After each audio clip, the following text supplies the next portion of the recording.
This is no place to loaf around.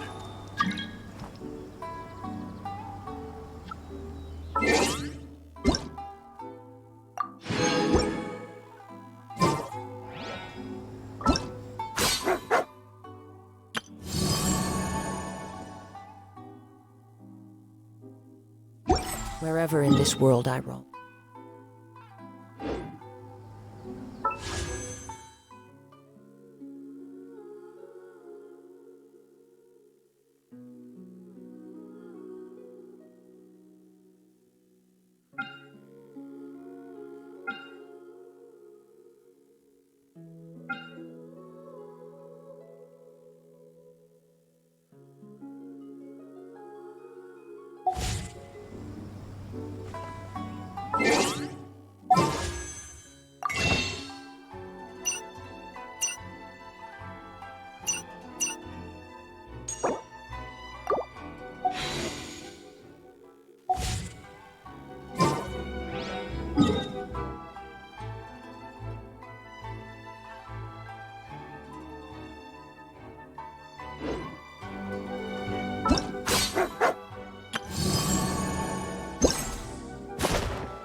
I love it when it snows.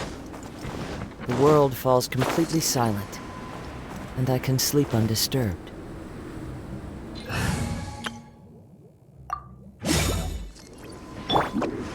Make my escape.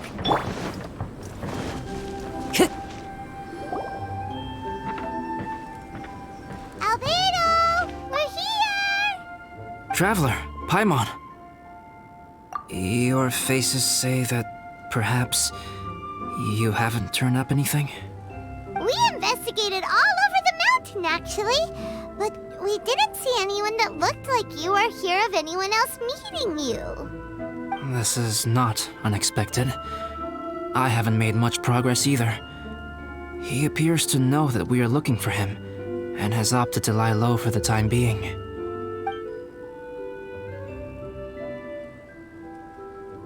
Still, there is one thing I found. I discovered footprints on some parts of the mountain, and although they were a little covered by the snow, I could tell they'd been left by someone of a similar size to myself. The footprints were quite numerous, so I believe my next step will be to rule out each of the adventurers active on Dragonspine, one by one. We can help with that. We have plenty of contact with the adventurers. So now we... What was that? It came from that direction. Could it be the imposter? Yes, let's hurry.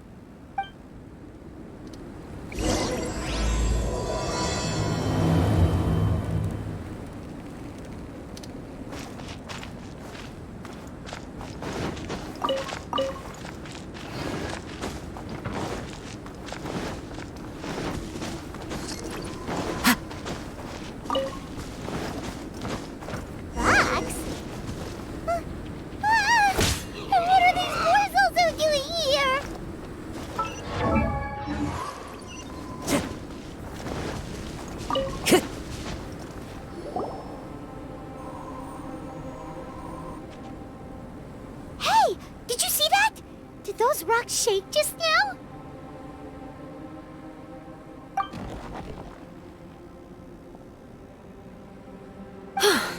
That was most unfortunate.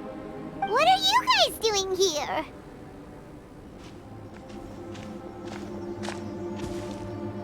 I have to agree. We've been wandering this area for days. We ran into Pallet earlier. You know, the, kind of a reckless sort of guy. You know the one? Anyway, he said he was unlucky, so I gave him some adventuring survival tips. After that, he disappeared to rejoin the training camp. Wait. Are you saying that after all this time, you still haven't made it back to the base camp? Well, as you can see... It was nothing really. We just hit a few landslides and snowdrifts and took a few downhill tumbles. You know the deal. They sound like unforgettable life events to me. Anyway, you are correct. We haven't made it to the base camp yet. We have had extraordinarily poor luck over the last few days. Almost as if a sinister force has been trying to thwart our every move. Fortunately, I made advance arrangements for Gerald to remain in a safe location and conduct some basic physical training exercises. I'm sorry. I'm the one to blame for all this. I've always had bad luck and it always rubs off on everyone around me. Sorry to create so much extra trouble for everyone. I don't know what to say. Maybe this is the awesome power of fate. The scary kind, I mean. I agree. Yep, we're just used to it now. Besides, it's not like we have the most amazing luck ourselves. Really? I think you guys have way better luck than I do. Well, what can we do about that? Oh, Paimon knows! How about Paimon shares some of her luck with you? You're welcome to a bit of mine too. Although if the last few days are anything to go by, it seems in pretty short supply at the moment. You guys. Oh, thanks. With a little luck from everyone combined, we'll make it down this mountain for sure. Yeah, you bet! Let me flip a treasure hoarder insignia to test it out. All right, it's tails. The opposite of what I guessed. So you can predict your fortune this way? But why are you so happy that you got it wrong? It has two sides, so there's a 50-50 chance of me getting it correct. Luck all comes down to probability, too. So as long as I use up all the bad luck, everything else will go smoothly. Guessing wrong when I flip an insignia is one way to use up some of the bad luck. So the probability of having some good luck in the near future just got a little higher. Hey, he's making no sense at all. Why aren't you calling him out? Guys, I guessed wrong in my insignia flip, which means we should be able to make it back to camp. Paimon's not sure that's how it works. Let me try. It's this way, right? Oh! Ow! My butt!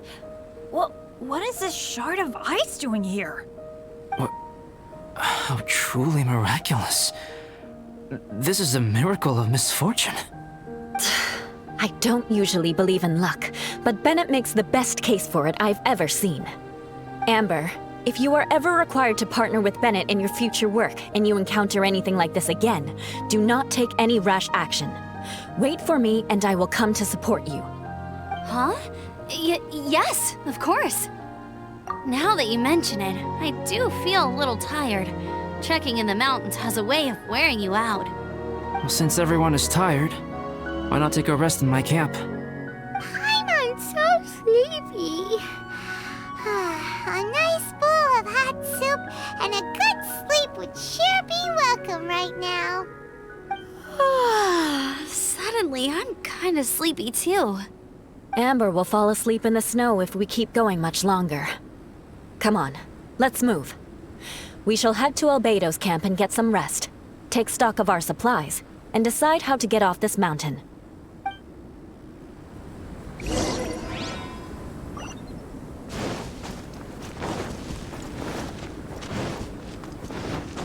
Time to go.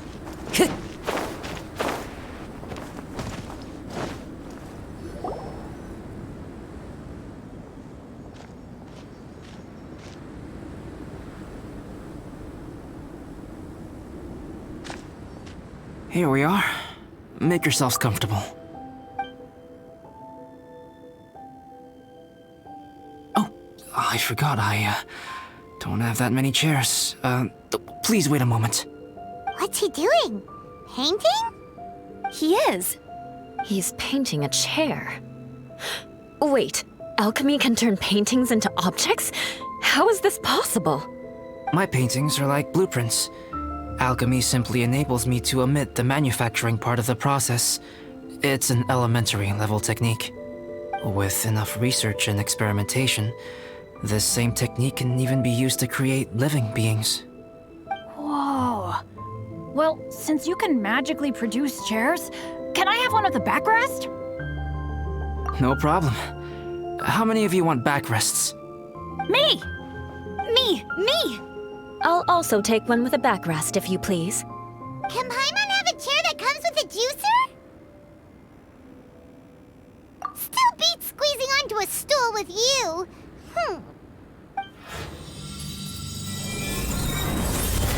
Cool, we have chairs now! This is so comfortable! Makes me want to stay the night here. You're very welcome to stay overnight if you wish. There's still some time before dinner. Get some rest, everyone. I'll tend the stove. Hey now, we can't be letting you do all the work. I can help. Please, put me to work.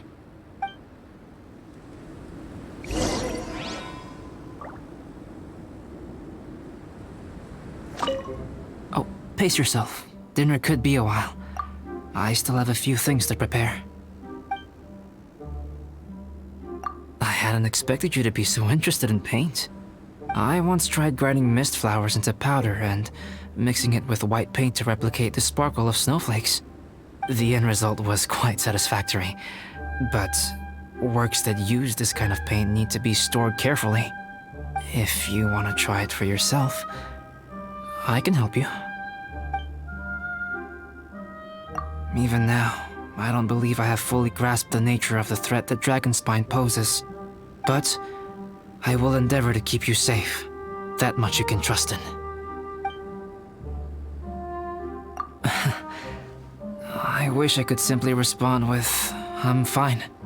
But you are a true friend to me, so I should be honest with you. Recently, certain questions have been occupying my mind. Questions about the nature of life and creation. However, I feel that rushing into a discussion with you on these topics before my ideas on them are fully formulated will bring you far more confusion than clarity. So I will wait till my thoughts are clear in my own head before I share them with you. Until then, please forgive me. This is my camp, but let's not get bogged down in technicalities. I want you to be able to relax and make yourself at home here.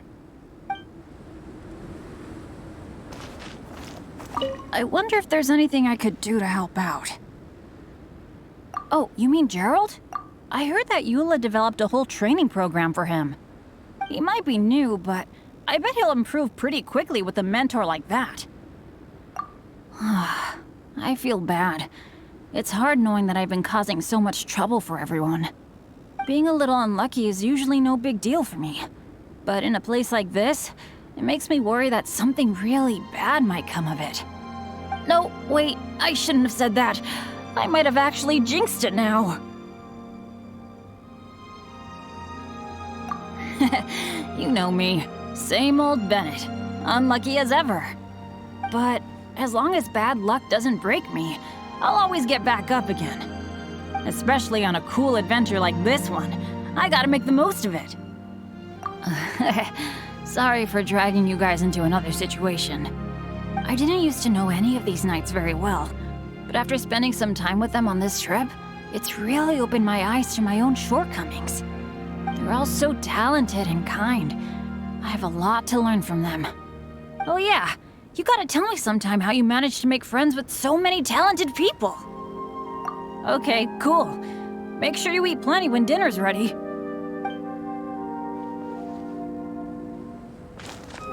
This is quite cozy for Dragonspine. I'm pleasantly surprised. I gave it a try, and I actually quite enjoyed it. But Amber said the snowman I made was too artistic. Apparently, the conventional style is more rotund in appearance. I couldn't tell if she was complimenting me or mocking me. Either way, I'm not about to let it go. I'm quite familiar with Dragonspine by now. But this time, I have a newcomer to worry about. And I'm traveling in a group with Amber and the others. Not things I'm terribly well accustomed to. Still, I've taken the job, so of course I'll do what's asked of me to the fullest of my ability. I'll settle this score once this is all over. Me? I'm coping perfectly well. I don't need looking after. You should talk to Amber and Bennett. They're not as well acquainted with Dragonspine as I am. Seeing how much you can find to talk about even with Albedo, you must be quite the conversationalist. So put that skill to good use. Teach them all how to survive on Dragonspine. I'm sure this is well within your capability, no? If you're talking about Bennett's situation, I think I'm used to it now. It's hardly the end of the world. Don't ruminate on it. Take this chance to get some proper rest. The nights are long on Dragonspine. A glass of ice-cold wine would not go amiss right now. Don't mind me. Just do whatever you like.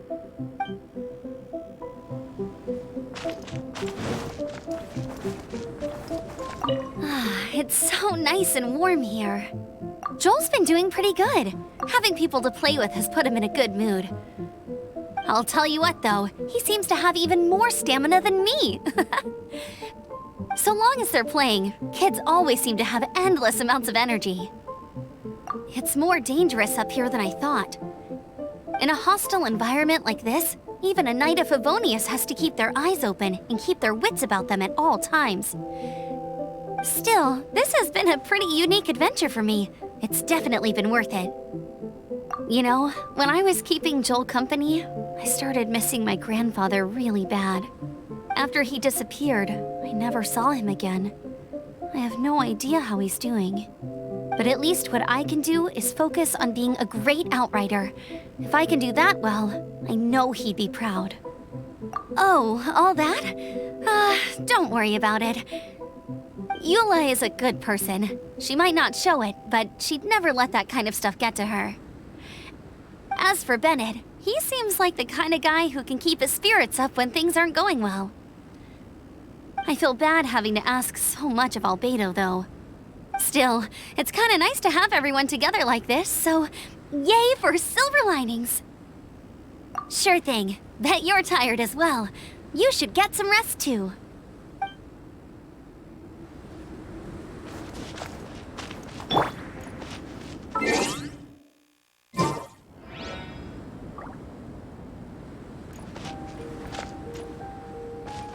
Ninjutsu!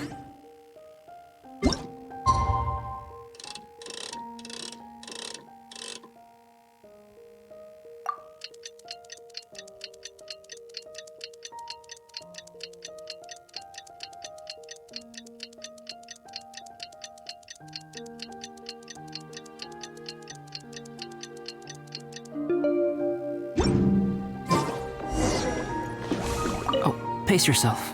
Dinner could be a while. I still have a few things to prepare.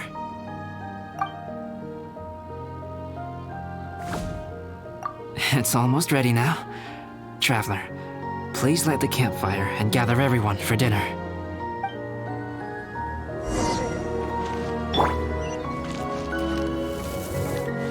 Oh, pace yourself. This is my...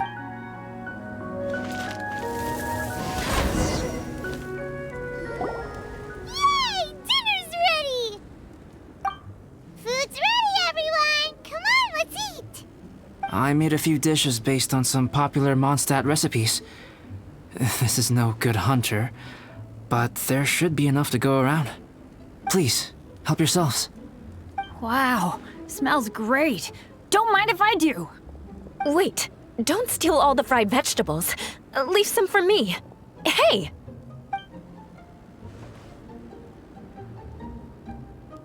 Ah, Paimon's full. What a great meal! Albedo, you're too modest. These dishes are as good as anything you'd find in a top restaurant. Are all alchemists so good at cooking? You may be onto something there. Right? Paimon thinks so too. It's his lab manner that gives it away. The kind of guy who holds a potion bottle as steady as a rock isn't the kind of guy who's gonna be slapdash with his salt and pepper. Actually, that makes a lot of sense.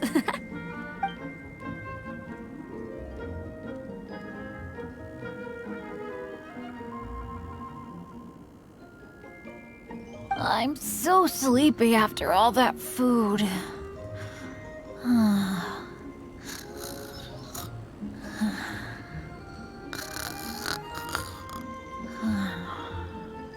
Did Bennett fall asleep sitting up?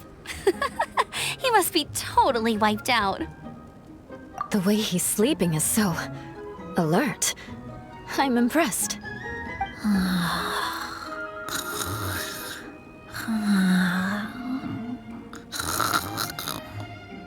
He seems to be in a deep sleep. Ooh, Paimon wonders if he sleep talks.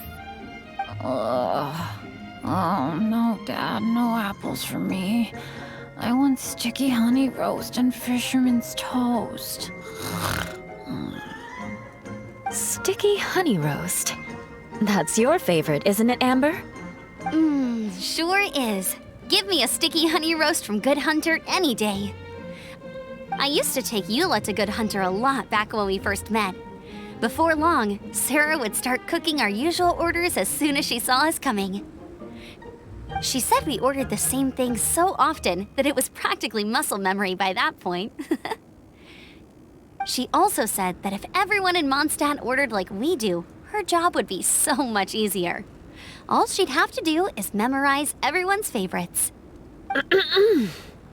Always eating together. Aww, it's nice that you two are so close. The Traveler and Paimon always eat together too. It's a sure sign of true friendship. Two people simply sharing a meal says nothing either way about the relationship between them.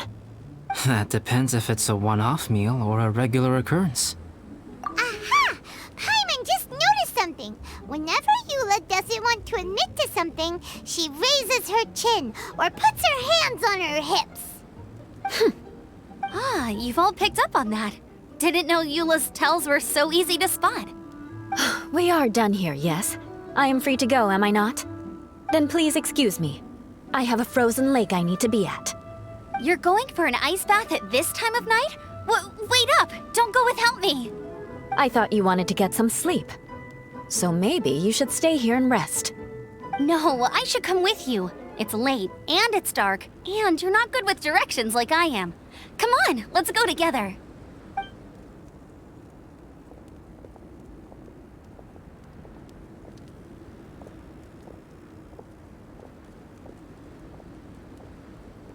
An ice bath? Whew. Rather them than Paimon. So much roast meat. Oh, hey, Dad. I'm doing all right. A leader of my own adventure team now. Wow. Bennett really is a sleep talker. Okay, looks like we got some downtime now. All right, you two. Time to paint. Have you decided what to paint? Like you even need to ask. It's obviously going to be Paimon. Sure. But we should move elsewhere. We're likely to disturb Bennett's sleep if we stay here, so let's go outside. Okie dokie. All right, grab your easel, paper, brushes, and paints. Don't leave anything behind.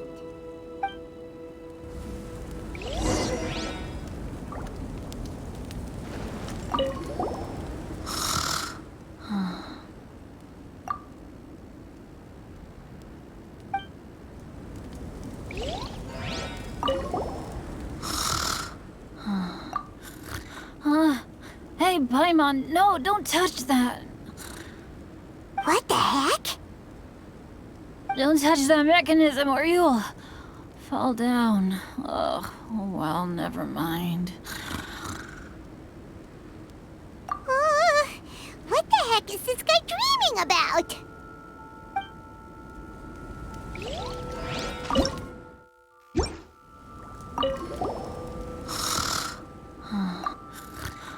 What the heck? Don't touch that mechanism or you'll...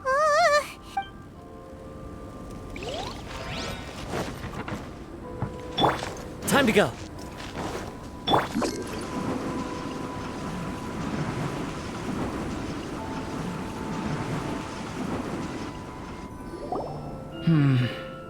Let's paint here.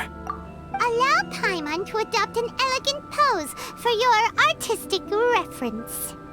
Hey! What's that look for? Cut the attitude and start putting your perfect Paimon down on the page. You better take this seriously, because this is going on Paimon's wall. Confidence is a good thing.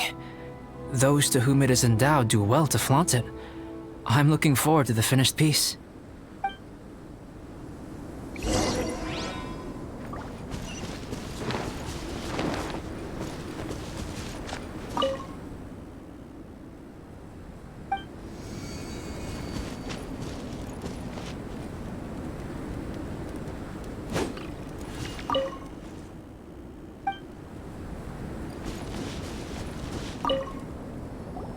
Alright, let's start with the head. Now, in your mind's eye, what is written on Paimon's face?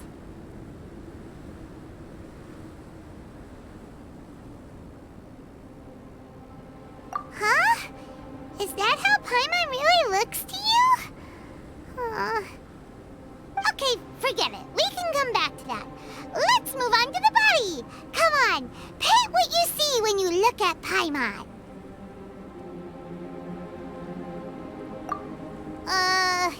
Paimon's starting to feel like this is not going to turn out so great. Now Paimon's getting nervous. Let me see. Let Paimon see.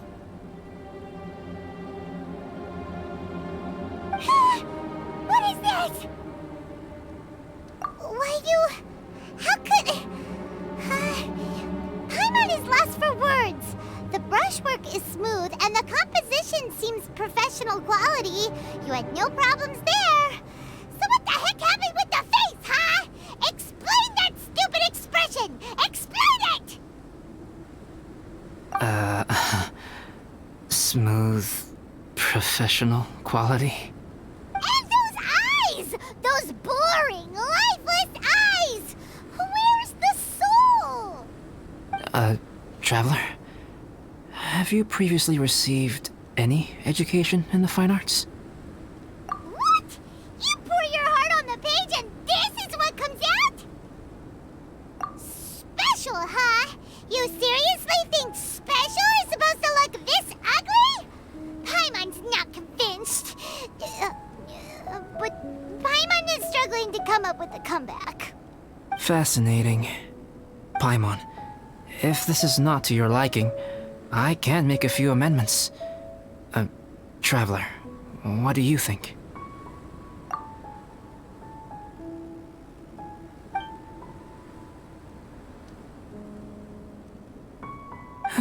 All right then. Paimon, is this better? It's a total ground-up overhaul, that's what it is! It's so pretty! Is that really what Paimon looks like? Adding flourish to the finished piece is an essential component of what makes art... art. This is not to say that you differ from the painting on a fundamental level, rather that the real you and the you in the painting present two different styles of beauty. You remain the core reference point for the painting. So, Paimon, you can put your misgivings aside and hang this painting wherever you like. Wow! Thanks, Albedo. Oh, I merely added a flourish here and there. You should be thanking the Traveler.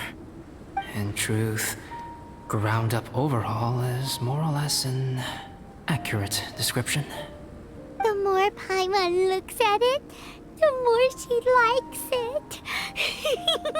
Great! Paimon has a portrait painting. Paimon's gonna show this off to everyone.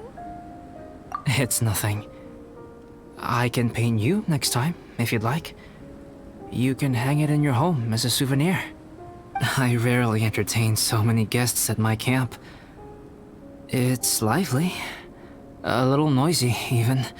But I don't dislike it. Liveliness is a rare thing here on Dragonspine. It's a new day. Let's go meet up with everyone.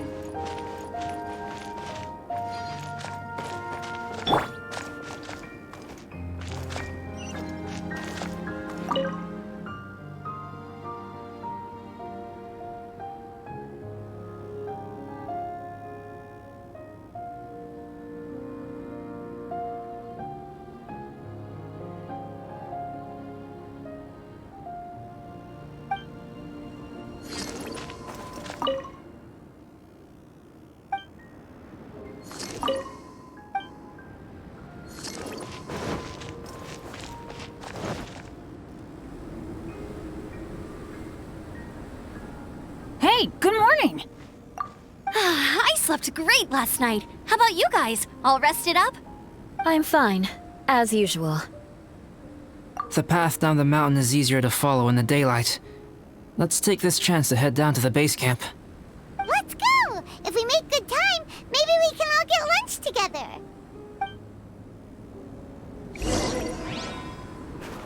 I flipped another insignia just outside the camp.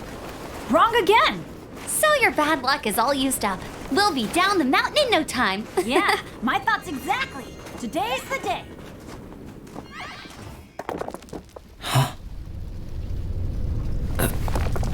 Oh no! Avalanche! Look out!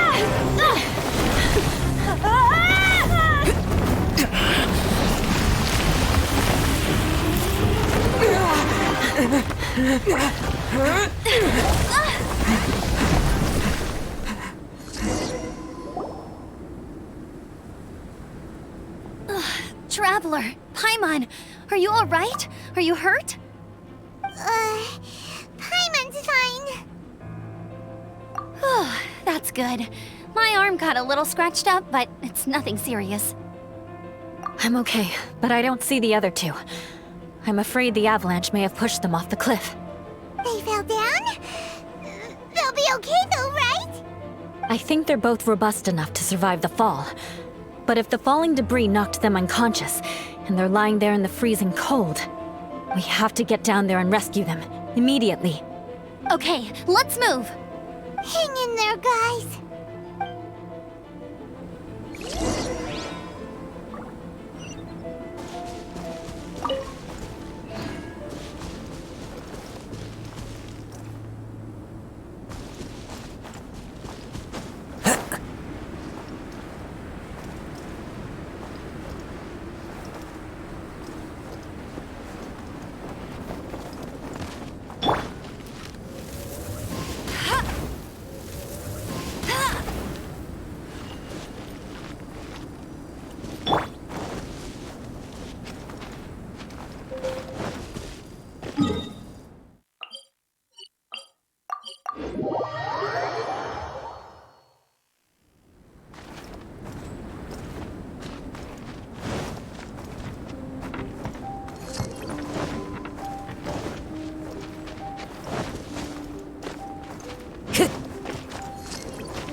I'll race you there.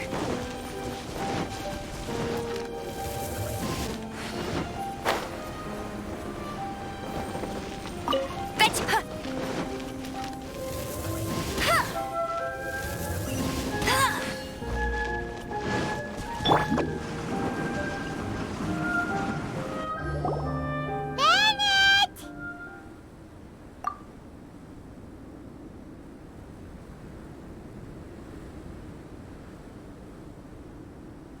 Bennett, are you okay? Shout if you can hear me. Bennett! A voice! Over there! Bennett, is that you? Guys, I'm over here. Are you alright? Are you hurt? Let me check. I'm a little dizzy, but I'm not in any pain. I don't think I'm injured. Thank goodness. Scared the life out of me. If you're dizzy, sit and rest for a while. It's fine, really. This kind of thing happens all the time. I'll be fine. Thank you. Wait, where's Albedo? Isn't he with you guys? We thought he fell off the cliff with you. He still hasn't shown up? We found Bennett here, so Albedo can't be far away. Keep searching this area. Got it.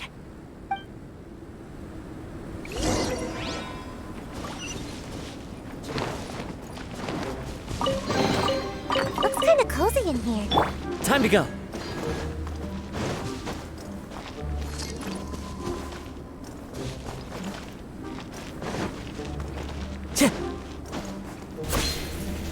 Albedo!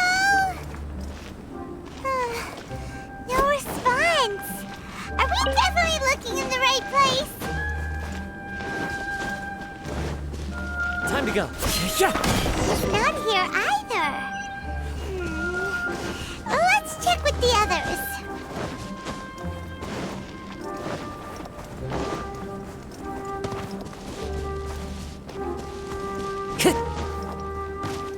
Time to go.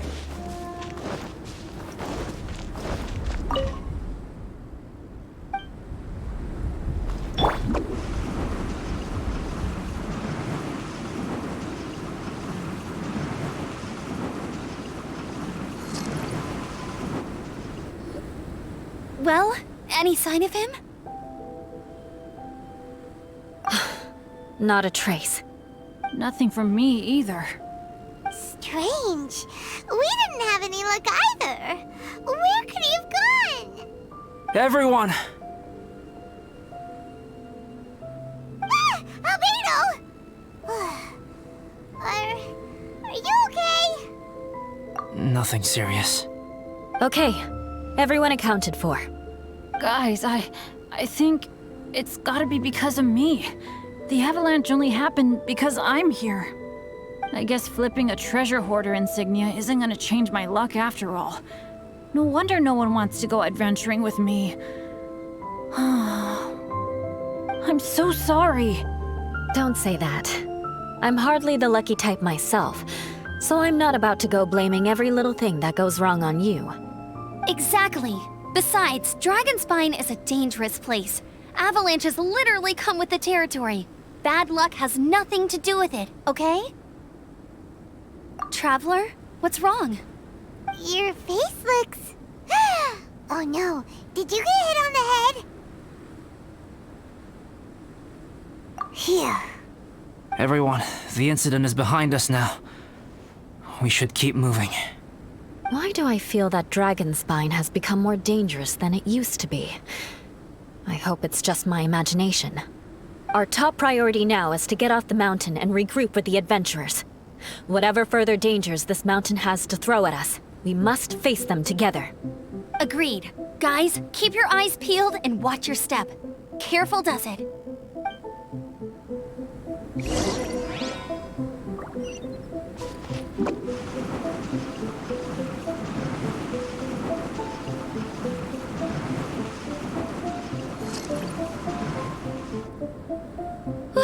We've been heading in the right direction for a good length of time now. We must be getting close. I can feel it. Victory is in sight! Hooray! As soon as we get to base camp, Paimon wants a bowl of hot soup and some barbecued meat. I hope we can all get there safely. No more incidents, please.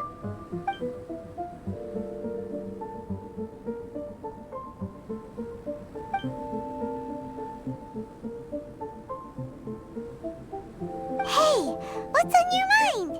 You seem a little distracted. Something's up, isn't it? Are you hungry? Cold? Shall Paimon hug your head to warm you up? I don't think I've spent so much time on Dragonspine before. It sure is cold, but the view is amazing. Isn't it, Eula? Eula? Sorry, I wasn't listening. What did you say? I was just thinking. Whenever I've met up with you at Dragonspine in the past, we always stick to the same few spots. It's much more vast and beautiful here than I realized. If it were a little warmer and a little safer, I bet this place would be bustling with visitors.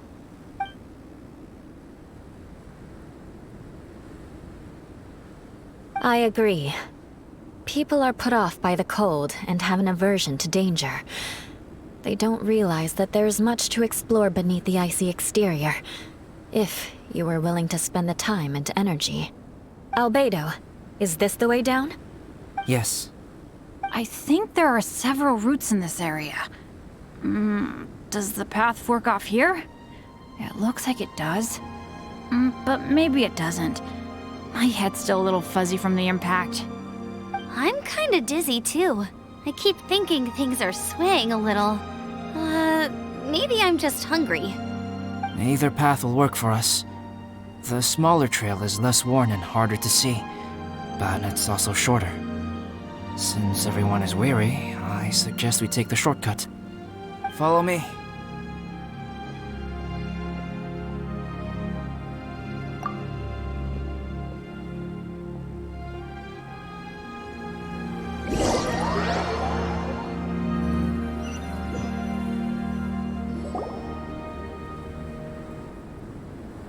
Wait.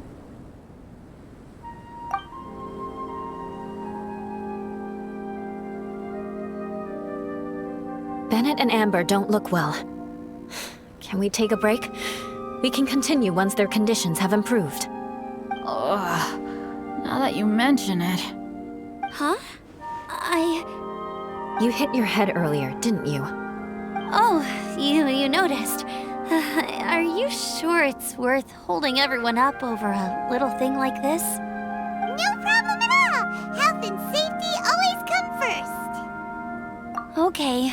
Sorry for this. Thank you. Yeah. Thank you.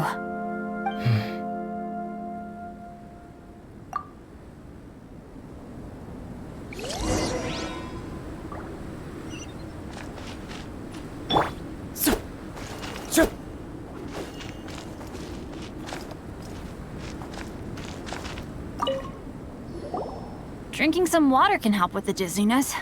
Oh, and lying flat on your back helps too. Thank you, Bennett. Seems like you really know your stuff. Well, when life gives you lemons. Bennett, weren't you feeling dizzy too? Stop pushing yourselves, both of you.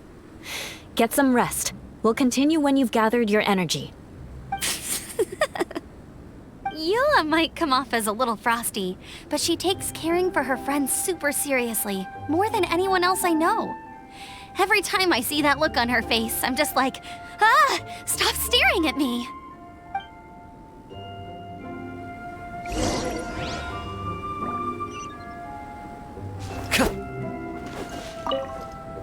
Traveler, I know what that look means. What's on your mind? Maybe seasoned veterans have an instinct for it. I sense it too. Something seems to have changed, but I can't confirm for sure. It could be difficult to verify.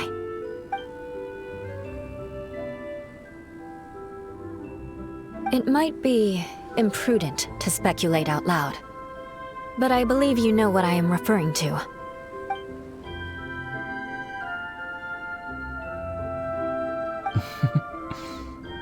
Traveler, I think...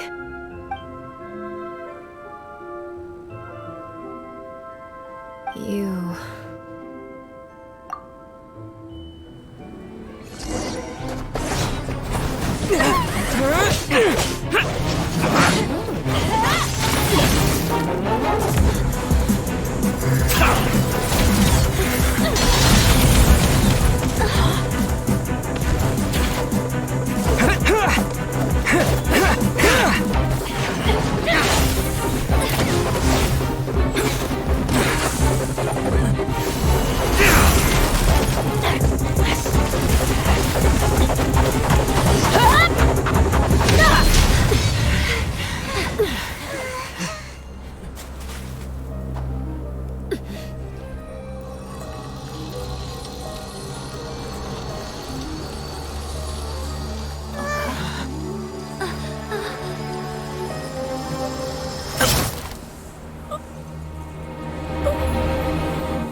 Albedo, what's... It's not over yet.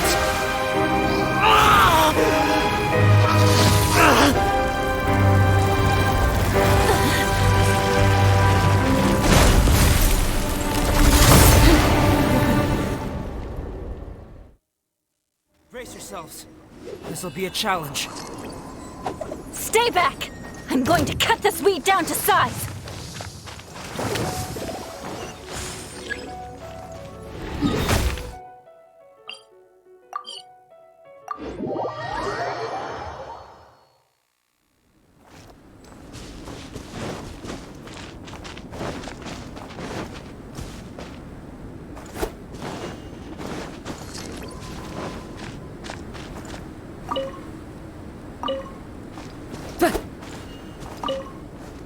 Traveler, I know what that look means. Maybe seasoned veteran. I sense it too. It might be... Traveler, you...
Albedo, what's... It's not over yet.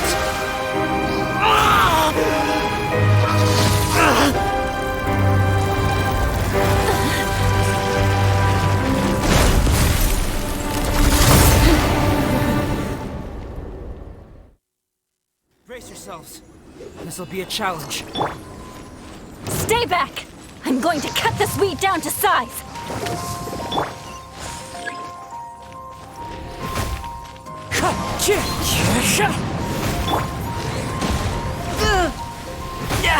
Amateur mistake. Can't touch me! Let it rain! Wind strike.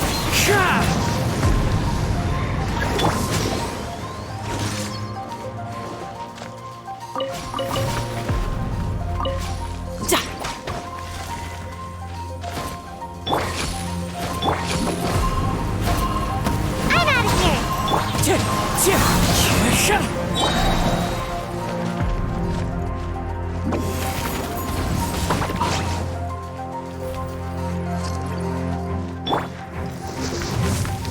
Into the wind. I'm out of here!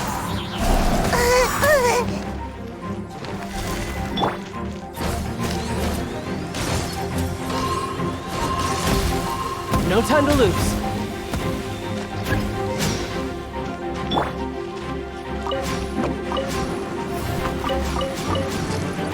Can't touch me!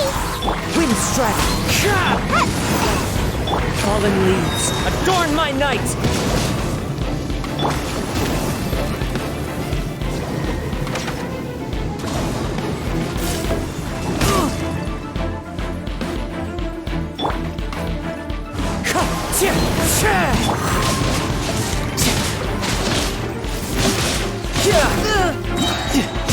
Wind strike.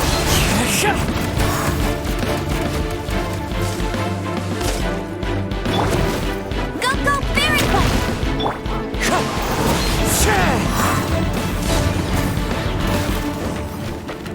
You can run, but you can't hide. Ninjutsu!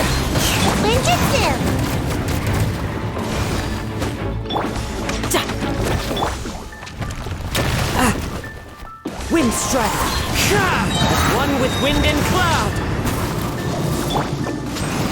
I'm out of here!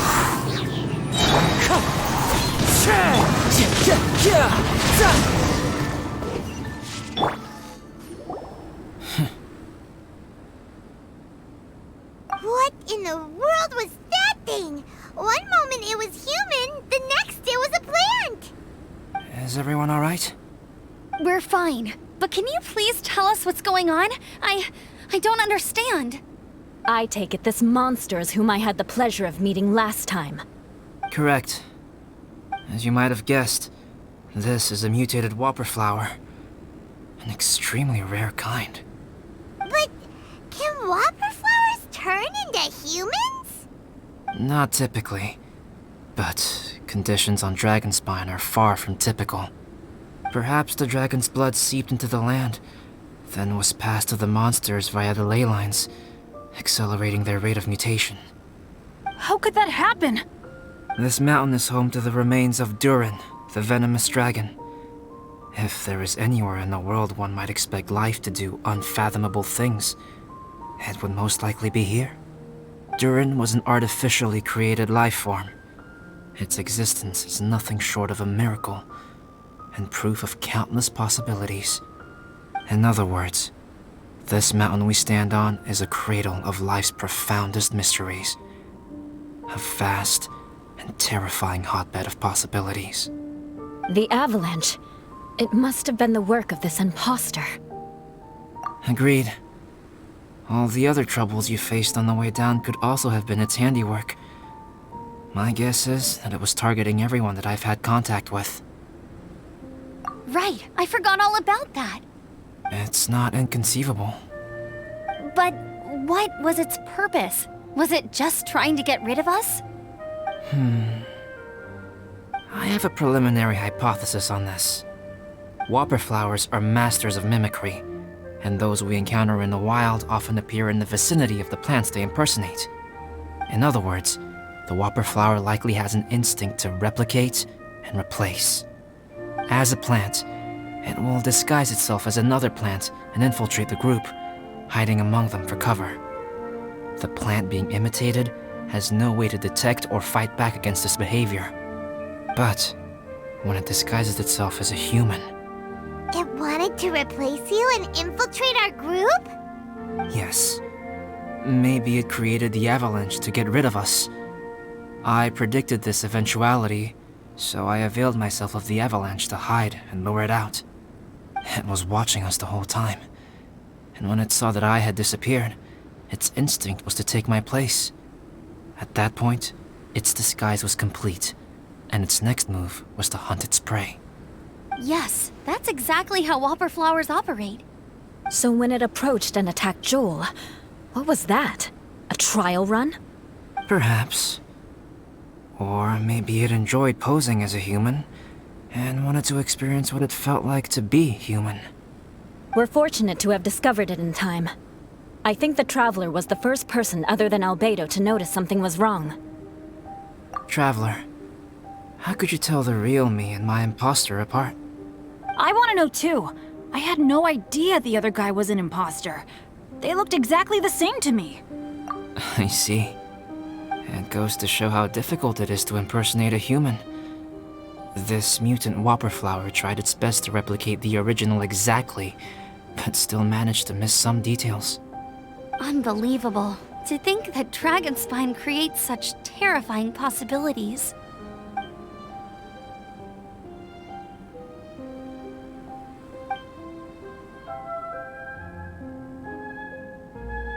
Anyway, at least we won in the end. It looks like my method did work after all. I used up all the bad luck, and the good luck finally came through. About that. If you're referring to having fallen down the mountain and avoided injury, well, that's because I was secretly protecting you. Huh? Well, that still counts as good luck to me. Yes, that's not an unreasonable way of looking at it. Okay. We've been delayed long enough. Time to move on. Yeah, let's go!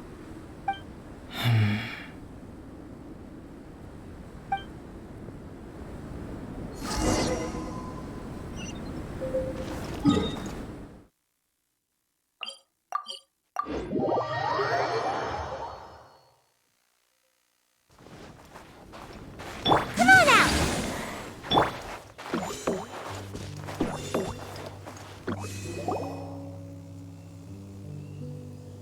Woohoo! I'm back! Cyrus doesn't seem to be here. He must have headed up the mountain. Let's wait for him here. Amber, are you feeling better? Yep, all good now. Nothing to worry about. I don't know what I'd do without you guys. If not for you, I'd probably still be locked up in that cage. I really want to thank you all properly, but I can't think how at the moment. Huh?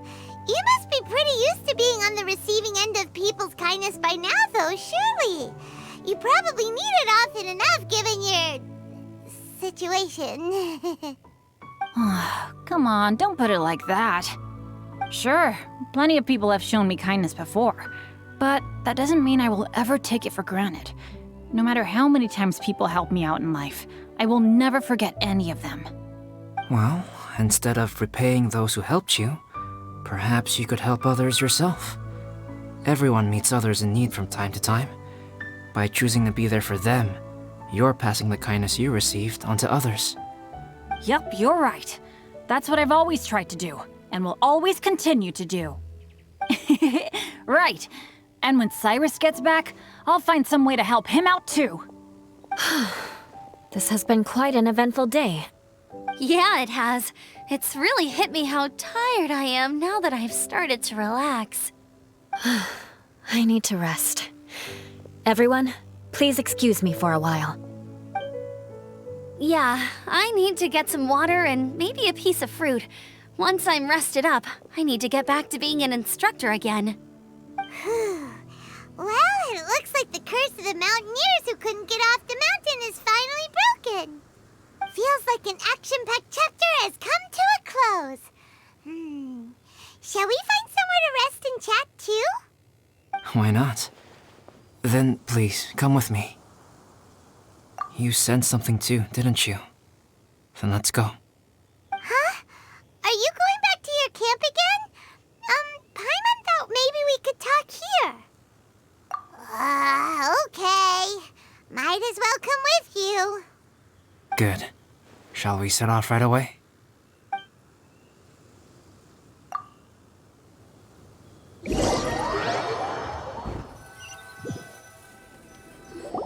Sorry for bringing you back here once again. Some topics are best discussed in private. Is this about the imposter? That's right. I have to say, Traveler, I'm very surprised you noticed the difference between me and the imposter. Yes, this mark.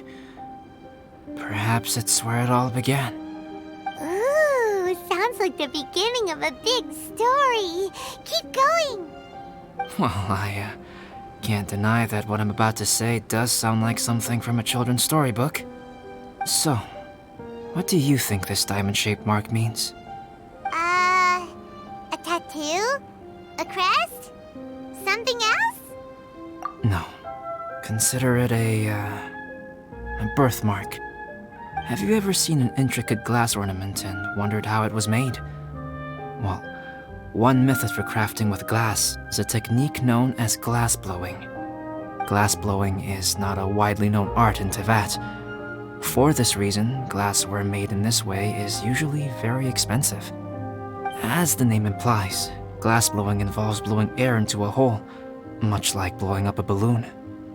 This type of glassware is known for having a pontal mark at the point where the blowpipe was inserted, where the hole was sealed at the very end. This mark is a sign that the item was crafted by a human hand. Sounds kind of amazing. It is a wondrous and beautiful art form. Alice says that these marks are seen as proof of the maker's fine handiwork, the only flaw in an otherwise perfect work of art. My mark is something similar to this. The difference between synthetic and natural life lies in the directional flow of the life force. The energy of a natural life form flows out from within. That's why flower buds bloom and curled leaves unfold. And it's the very reason we watch and wonder at blossoming flowers. Creating life artificially, on the other hand, involves, to a certain extent, the introduction of an external source of energy into the embryonic life form. When the hole where the life force was infused is sealed at the end, it leaves a mark not dissimilar to the pontal mark in blown glasswares. The alchemical substance drips and spreads out in all directions, resulting in this rather ingenious diamond shape. Wow, so that's where it came from. This mark is a sign of my artificial origins, and proof of my imperfection as a human. I presume that the impostor intentionally avoided replicating this mark, so as not to become less than perfect himself. You are fundamentally different from other people. I have few qualms about sharing my secrets with you.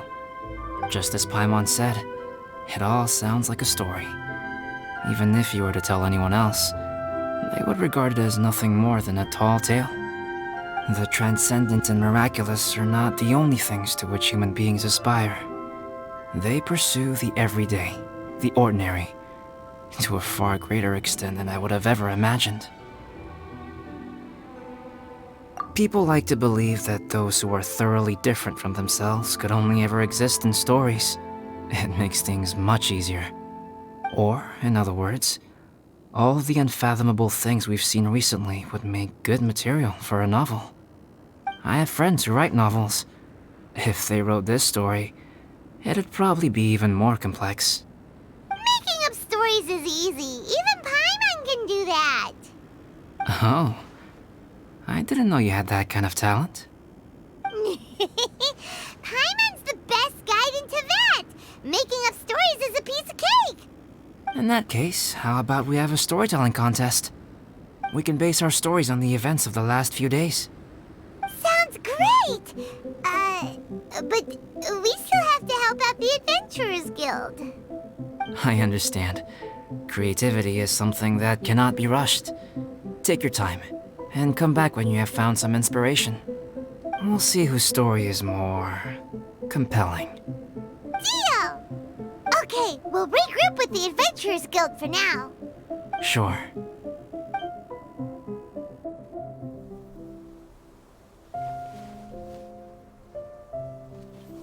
My story. Yes, I should have known. Master's failed specimen in the dragon's belly. This is where the story truly begins.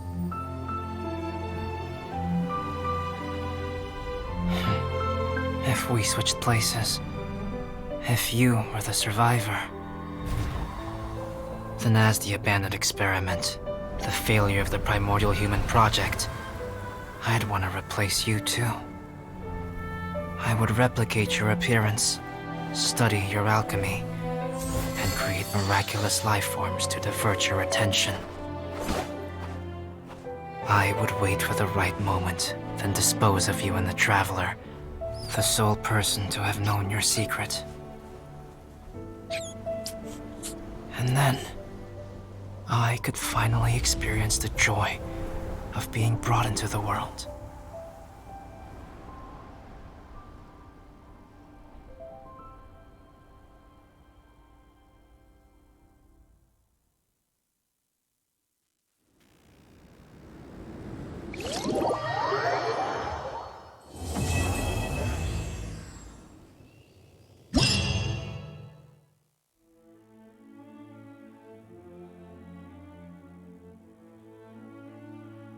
Guess what? Paimon's story is finished. Let's go see Albedo again.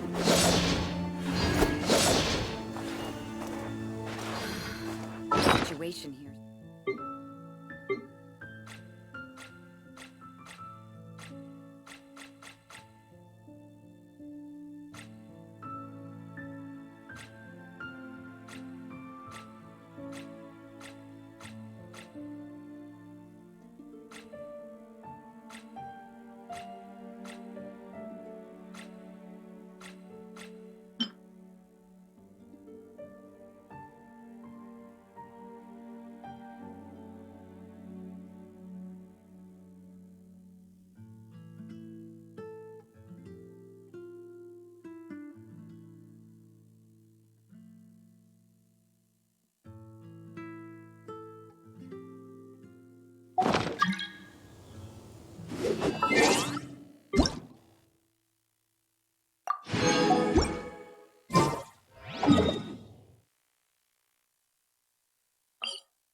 I love it when it snows. The world falls completely silent. And I can...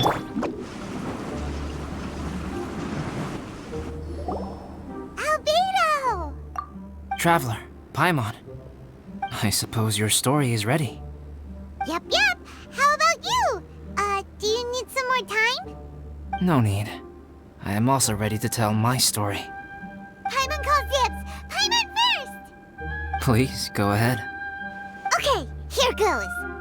Once upon a time, there was an evil researcher who went into the mountains and did a crazy experiment on whopper flowers to transform their appearance.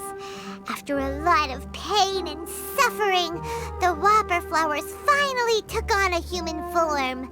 Then they stood by the side of the mountain to wait for unsuspecting bypassers. To whoever spoke to them, they would ask some questions such as, "Who am I? Who are you?" If the bypasser got the wrong answer, the last sound they'd make would be a yelp before the whopper flower ate them alive in one bite. Ooh, truly frightening. What the? You two aren't scared at all! Don't go nitpicking, okay? If you didn't like the story, go write your own!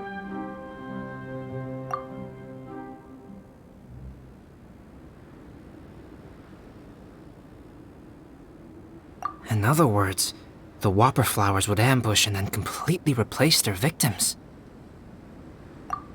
And then what? Go back to where the person lives? Enter their home? Eat their whole family? Paimon made up this story, but now Paimon's the one who's scared by it. It's a good story. Oh, may I write it down? I may bring it up in future conversations. What for? Just to scare people with? Yes. You've got a real mean streak, Albedo.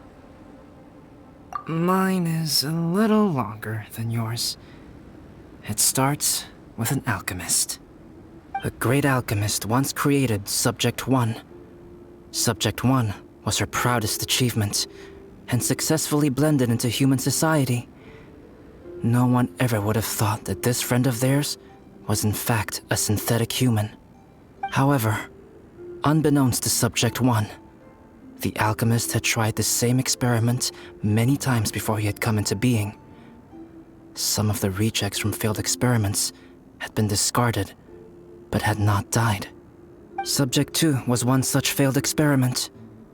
He was swallowed by a great dragon that came to rest upon a snow-swept mountain. Many years later, he was resurrected by the dragon's mysterious power. He saw all kinds of people on the mountain, including Subject 1, who had somehow miraculously blended in among them. Never in Subject 2's wildest thought it possible for experimental life forms such as they to deceive everyone so successfully. He saw the way humans accepted Subject 1 as a friend, witnessed their affection as they addressed him by name. This was what Subject 2 wanted. Now, all that Subject 2 desired was to replace Subject 1 and take the joy of his existence for himself. This is giving Paimon the chills. So scary. Subject 2 began to unfold his plan. He stole Subject 1's books and notes and studied all that Subject 1 had learned from the alchemist. Subject 2 was highly intelligent, and he learned quickly. He changed his face into an exact replica of Subject 1's face. Then, he found a plant with mimicry capabilities and transformed it using dragon blood and alchemy.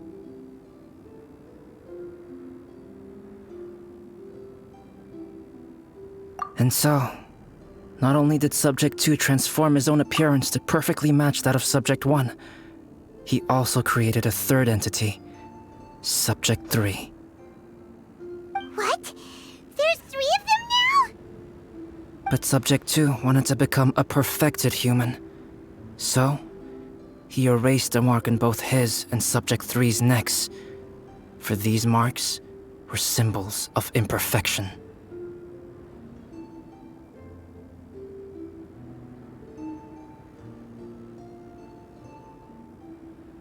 In my view, it was probably a subconscious act, an instinct. He so desperately craved to become a perfect human being that he forgot something. Human beings are defined by their flaws. Subject 2's plan was meticulously crafted.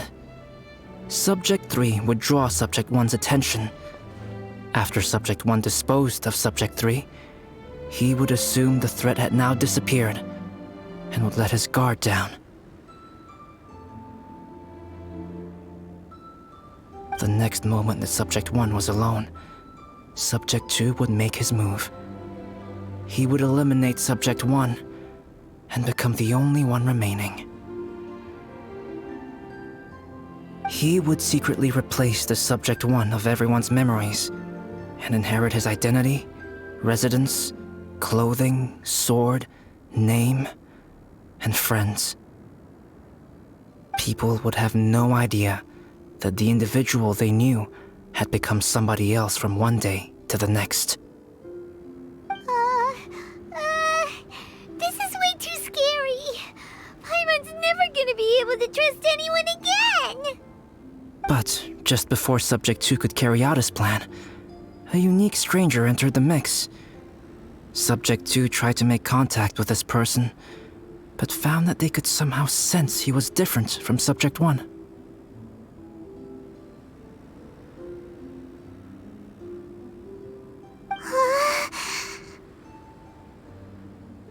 What's wrong? Are you scared?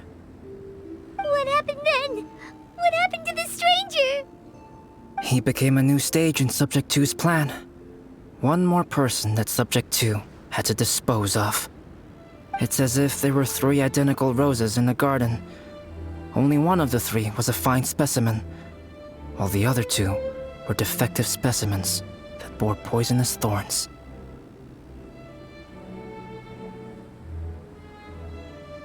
In all the world, only the gardener who tended to them could tell which was the good specimen. People do not like poisonous plants. Only a perfect rose can fetch a high price. If the inferior specimens wanted to conceal the fact of their worthlessness, they would have to take the gardener out of the picture, using their poisonous thorns. This is exactly what Subject 2 was thinking. So, he hid in the shadows and waited patiently. Maybe soon, he would get his chance to become truly human.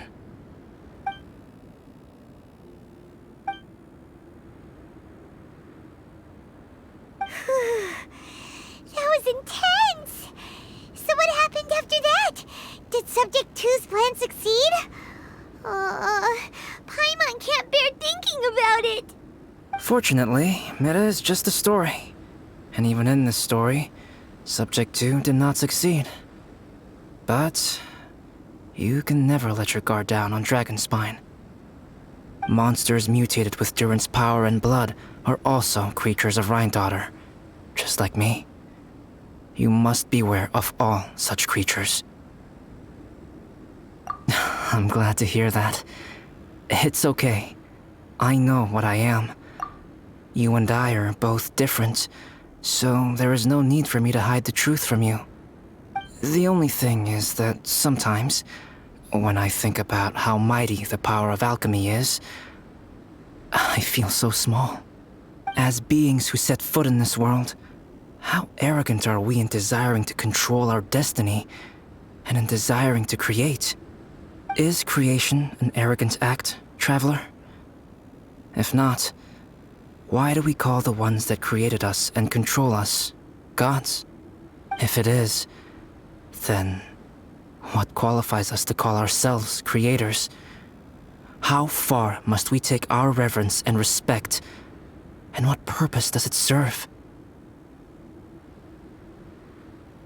Nothing special, but whenever I think about it, I feel a twinge of grief.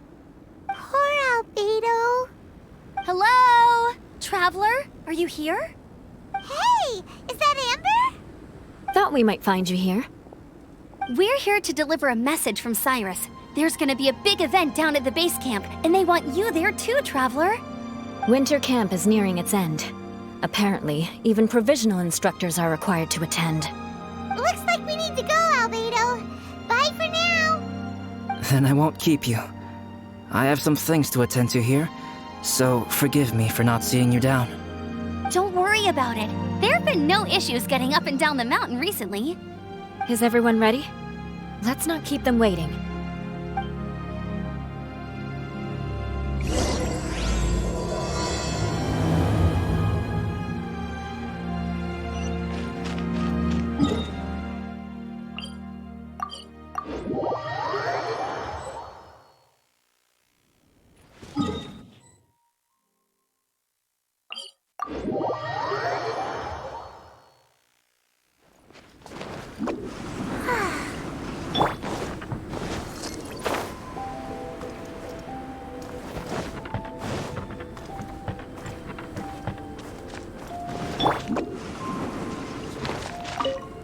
Go ahead.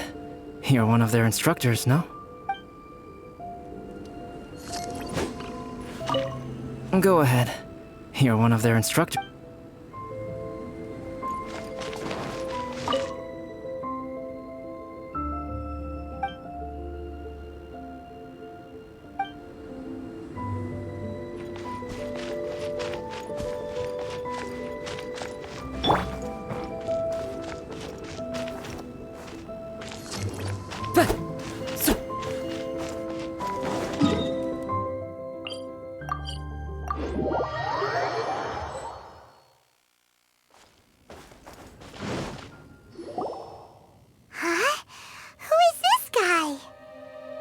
Allow me to introduce Yozerf. He's Joel's father. Dad, this is that traveler I was telling you about. The traveler's helped me out loads in the past, and this time we even built a snowman together. Joel has told me everything about you. I can't thank you enough. Wow, this is amazing! Wait a second. Why is Cyrus discreetly wiping tears away? And what is Pallid doing here? Pallid is the hero of the hour this time. Go on, Pallid. Tell us what happened in your own words. Okay. The weather was fine on that fateful day, and I had a feeling that Lady Luck was smiling down on me. So I trusted my gut and set off to explore somewhere new, somewhere dangerous. Because where there is great danger, there is also great treasure. Why does this sound so hard to believe? But I had only been away from the group for a short while when I fell down a slope and just started rolling. Uh-oh. Did my bad luck rub off on him when we ran into each other on the mountain? The place I fell to was somewhere I didn't recognize, and I'd sustained a few injuries. I remember thinking to myself, this is the worst luck I've ever had in my whole life. Then I met Yozerf.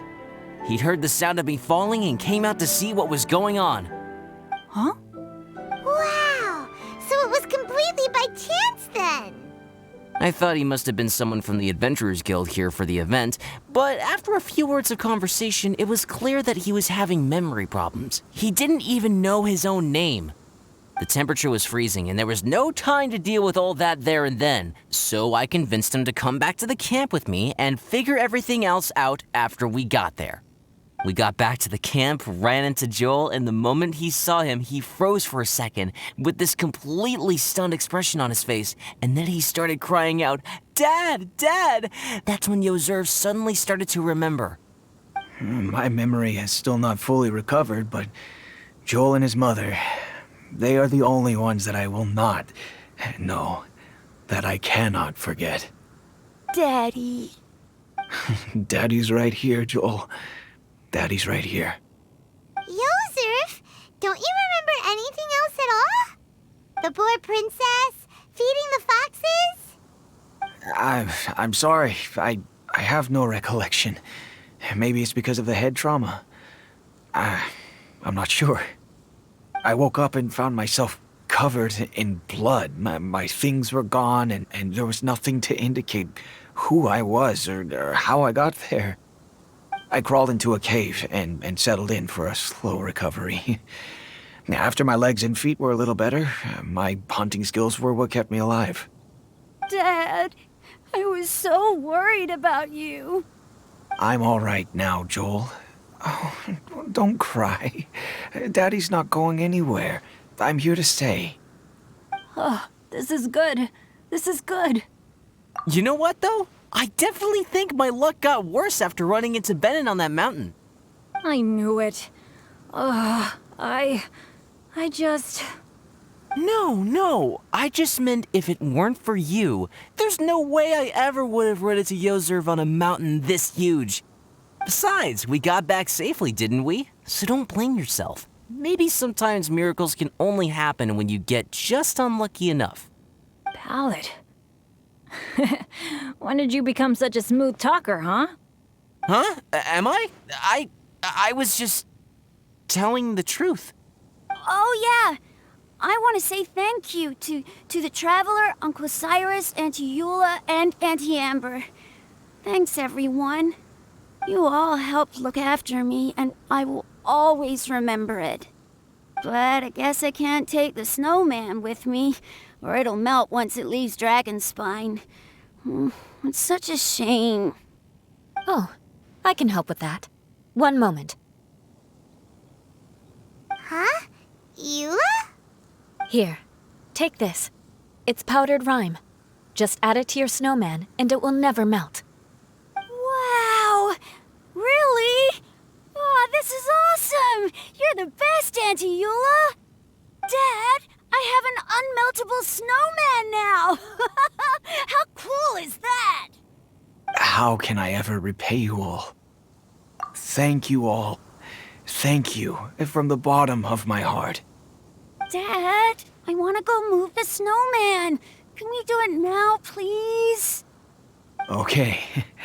I'll be leaving with Joel now. I'm sure I'll see you all another day. Very well, very well. It's time for Pallet and I to have another discussion concerning his breaches of adventurer discipline. Huh? But Cyrus, I think I kind of made up for my mistakes this time, you know? See you guys! Oh, I made this for you and Amber. Think of it as a winter souvenir. Aw, are you sure? This must be really important to you. Come on now, just take it.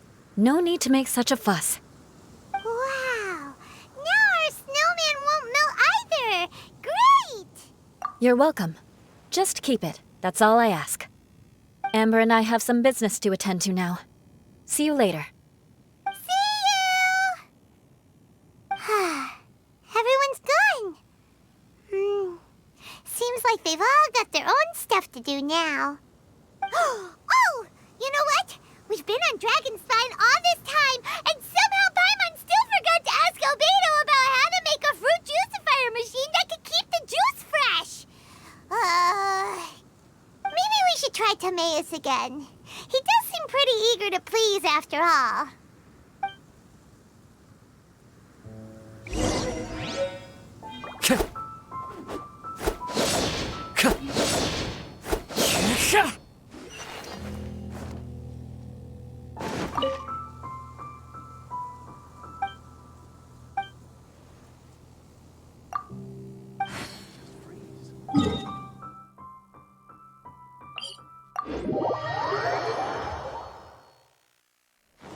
I love it when it snows. The world falls completely silent. And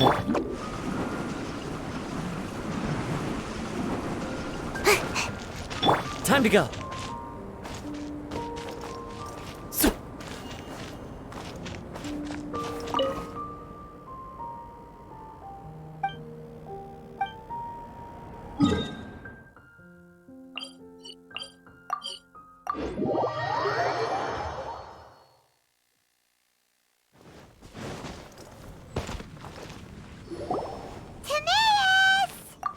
Traveler and Paimon, what can I do for you? Wait a minute. You've got that mischievous look on your face. Oh, you're not still thinking about that ridiculous juicer thing, are you? Timaeus, will you help us? Well, if the Traveler isn't really interested, then, yeah, maybe I'll give this one a pass. It's just the weirdest request ever. No, but Paimon's Sunsetias are gonna go to waste without it. In the time it would take me to research something like that, I could probably pick those Sunsettias again 10 times over. New research project, Timaeus? We meet again. Oh, Albedo, thank goodness. So the situation is, Paimon wants a machine that can turn fruit into juice and keep the juice fresh. I mean, surely it's... Majorly important, that's what it is. If you can manage to invent this, we'll never have to worry about fruit going bad ever again. That's impossible.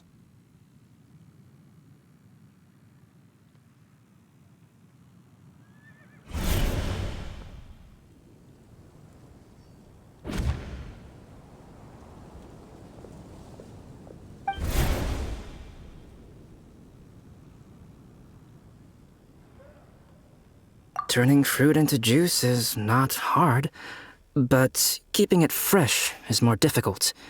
But if you simply want to keep the fruit from rotting, there are many ways to achieve this. Right, Traveler?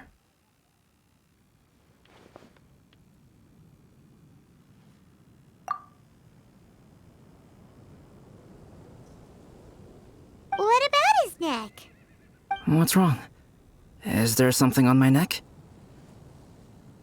From the look on your face, it's as if you thought I just played a practical joke on you that was in exceedingly poor taste.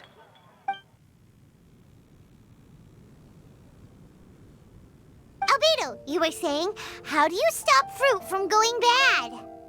Well, one way would be to bury your fruit on Dragonspine, where the snow never melts all year round.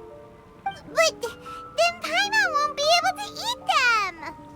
You could always live on Dragonspine. No, too cold for Paimon.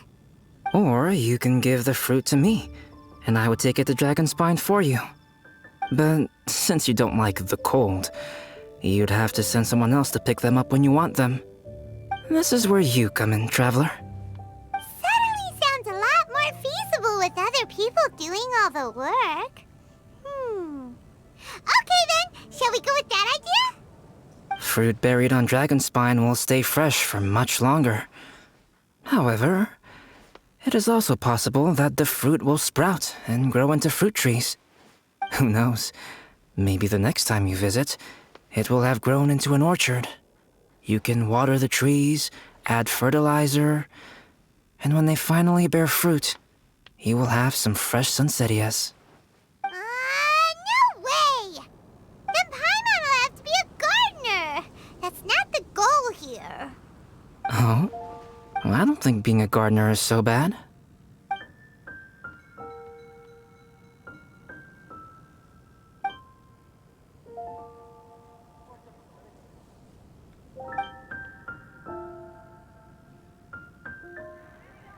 Albedo! Stop trying to get your hands on Paimon's super sweet Sunsettias!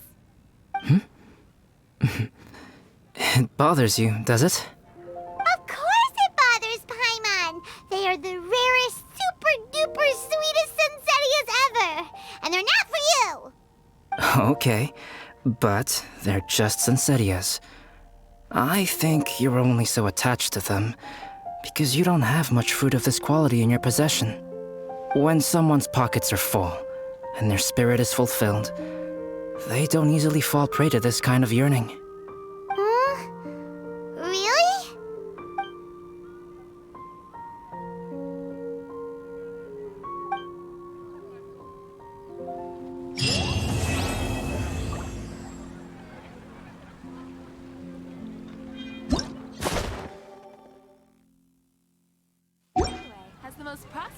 Dragonspine is too cold for ordinary fruit trees to survive. But if, one day, Dragonspine did become home to gardens and orchards, there would be more reasons for people to visit. Perhaps a little life is the key to attracting people. Life may exist in all kinds of unfathomable forms, and in all manner of unthinkable environments. Mysterious, yet tenacious. Perhaps this is what makes life so special.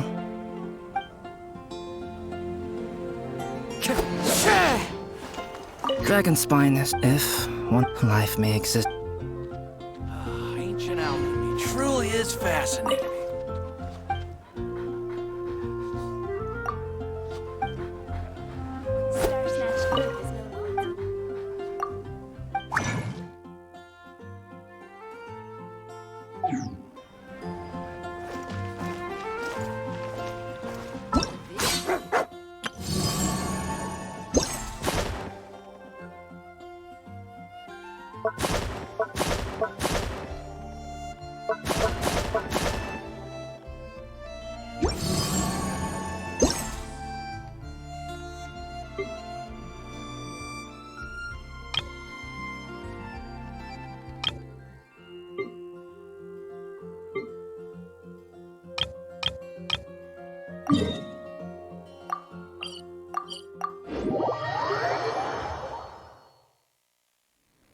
I love it when it snows.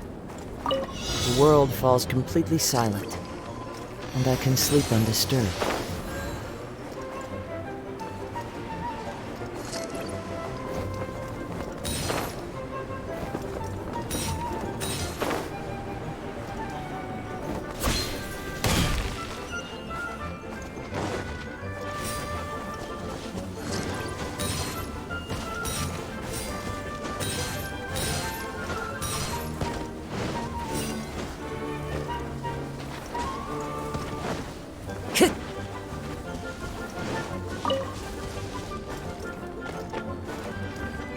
Time to go.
This is how it must be.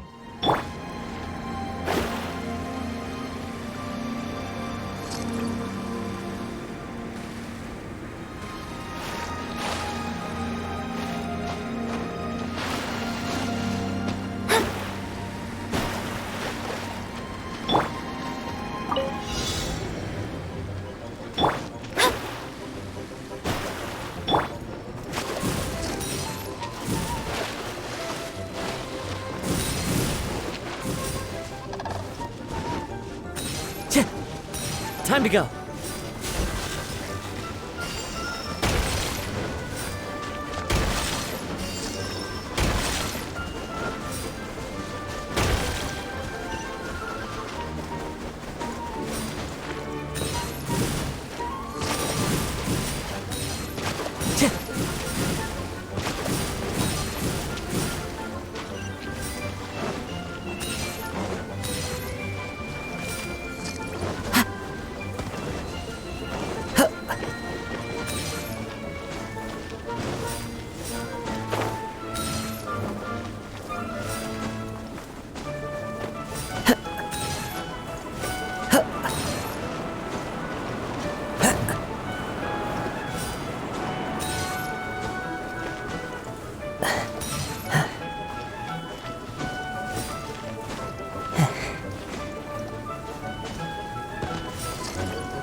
Follow the wind.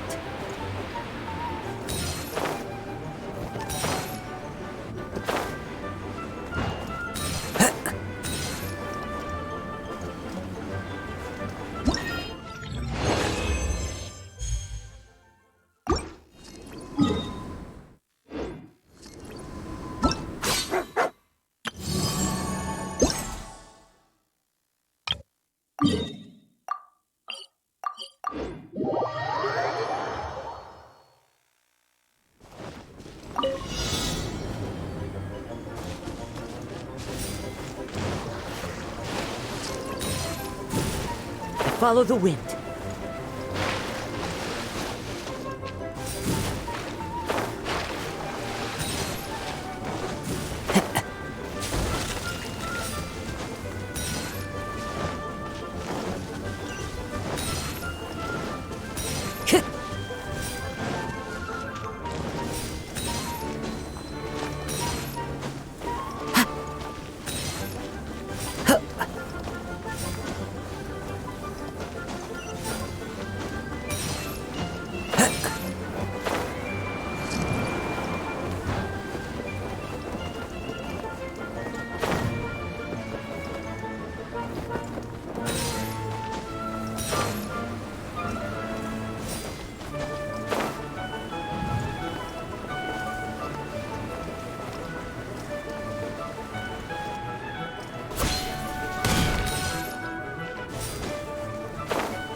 Time to go.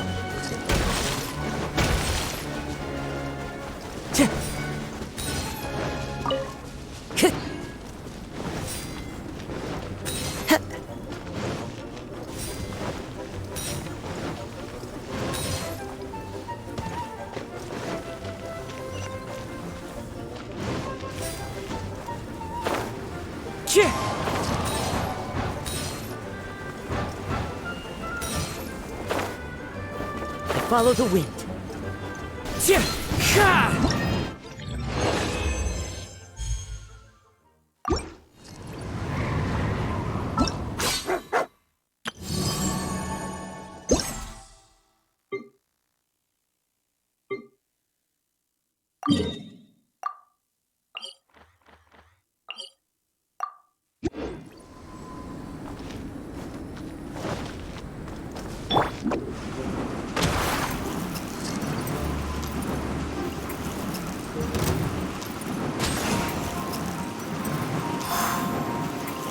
Can't catch me!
You're mine!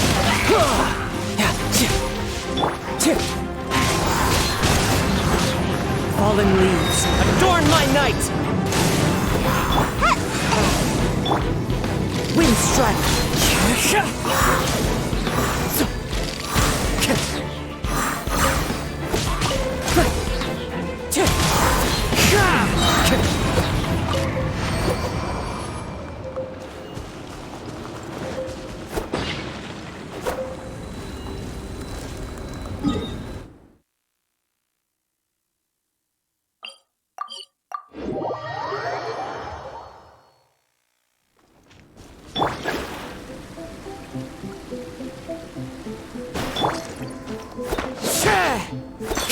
Time to go.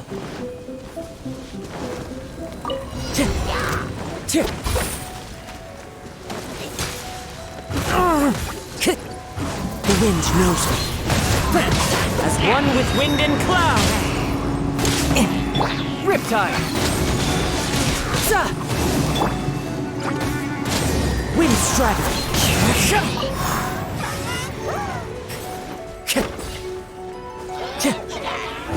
One with nature. Ninjutsu!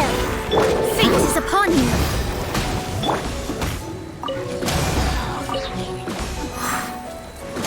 Time to go.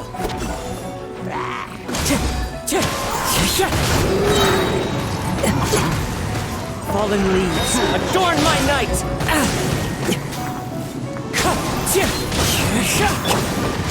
And away I go!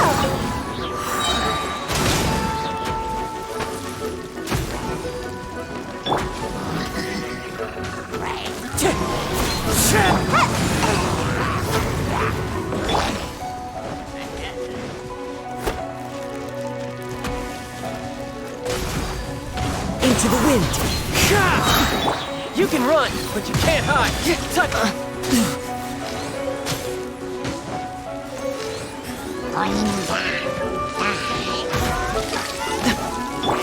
Clouds high. The birds call. Stay focused. And away I go! Check out me!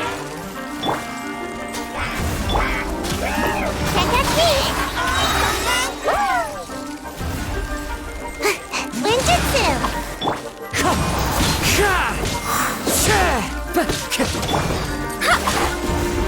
Written in the stars.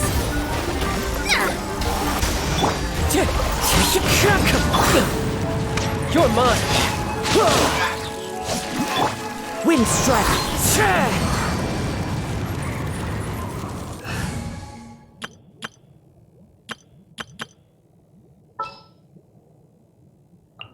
Just sharpen my spear!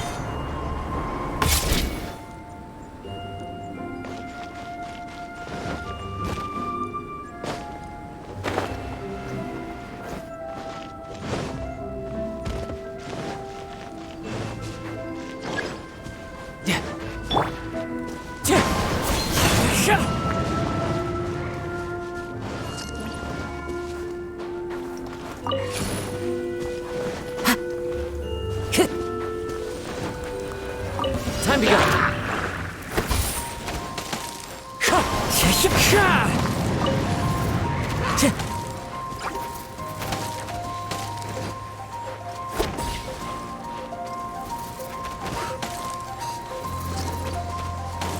Wind strider. Time to go.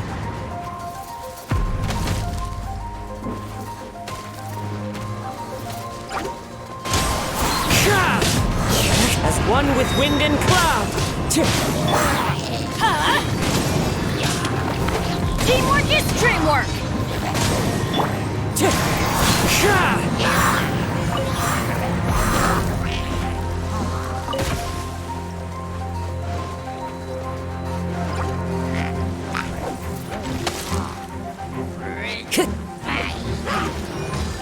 One with nature. Clouds high. The birds call. You're toast! Riptide.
strike!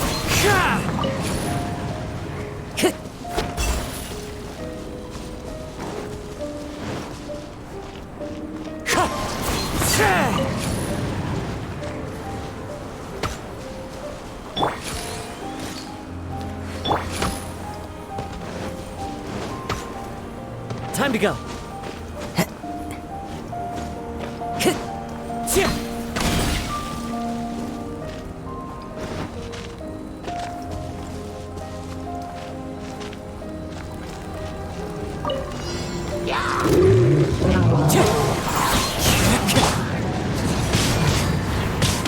Why do they never miss? Nice and spicy. Wind strike!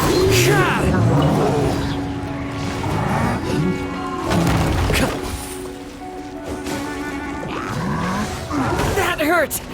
Fallen leaves, adorn my night! Eat this! Teamwork is dreamwork! You can run, but you can't hide!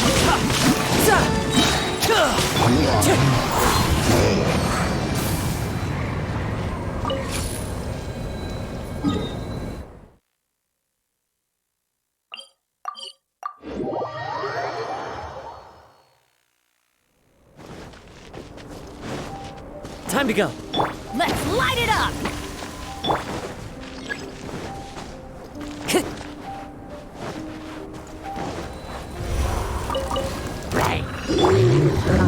Everybody stand back! As one with wind and cloud! Riptide! Tidal wave! Death lures! Into the wind! Teamwork is dreamwork!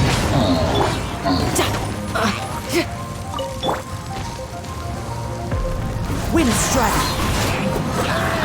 Eat this! Out of the frying pan.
Time to go.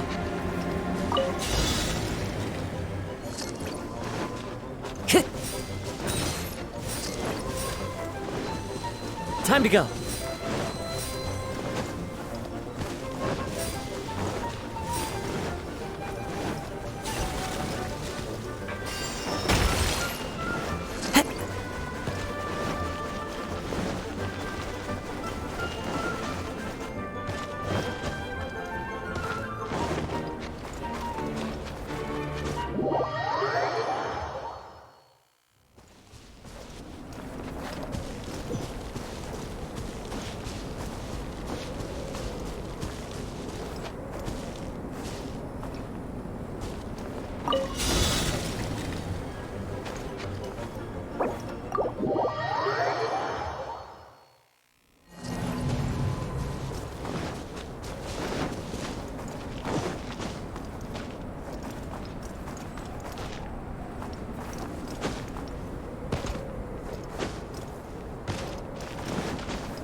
Time to go.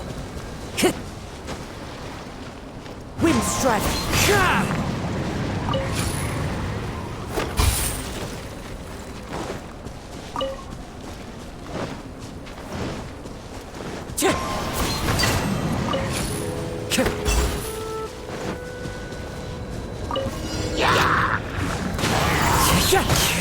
I'm going in! Fallen leaves, adorn my night!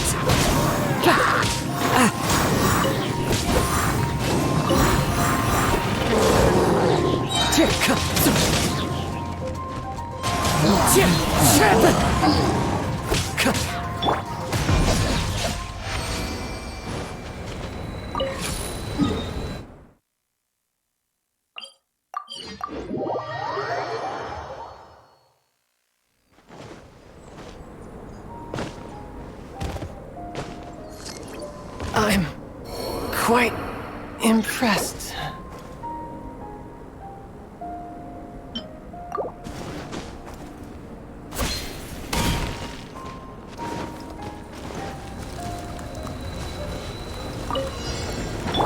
Teamwork is dreamwork! Death looms. My time to shine. Za! You're toast! As one with wind and cloud! Wind strike!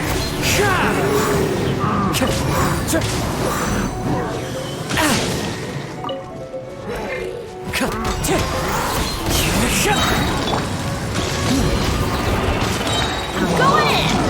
Fallen leaves, adorn my night!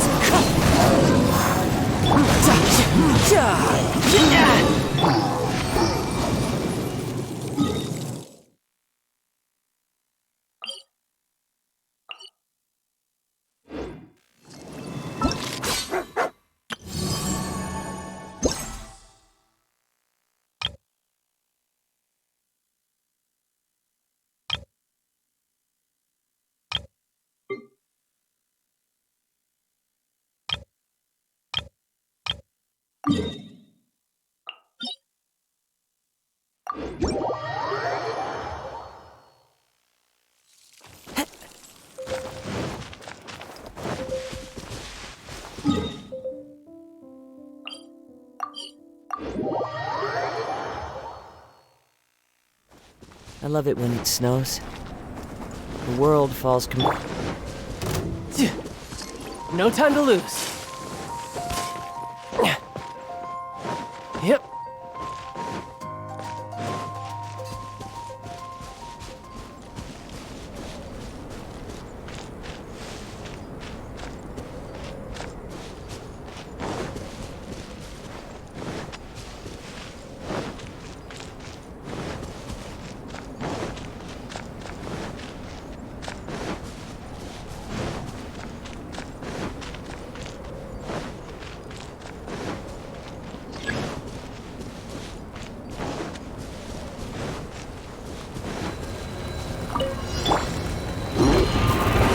with nature. Teamwork is dreamwork! Eat this! As one with wind and cloud.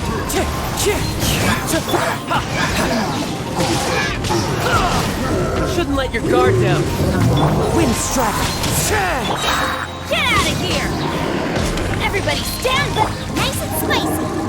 Clouds high. The birds call. You're toast!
no time to lose.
Time to go.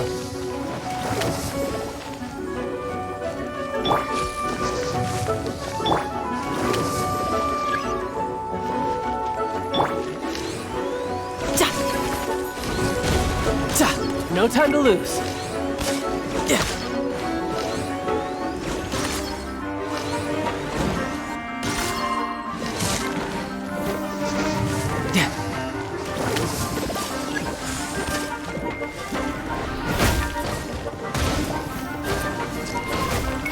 Wind strike!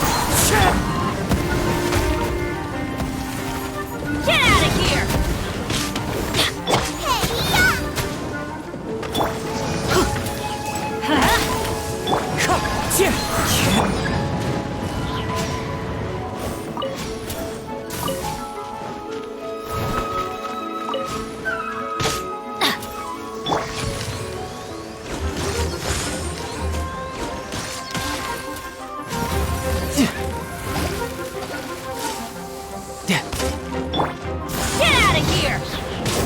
Everybody stand back! As one with wind and cloud! You can run, but you can't hide!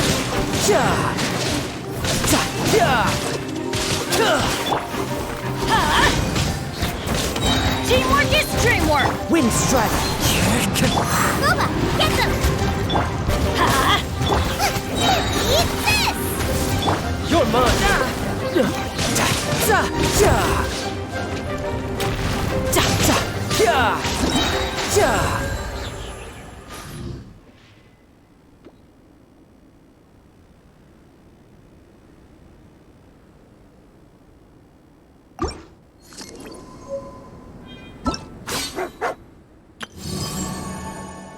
This place is pretty dead. By which I mean, there's nothing to kill.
No time to lose.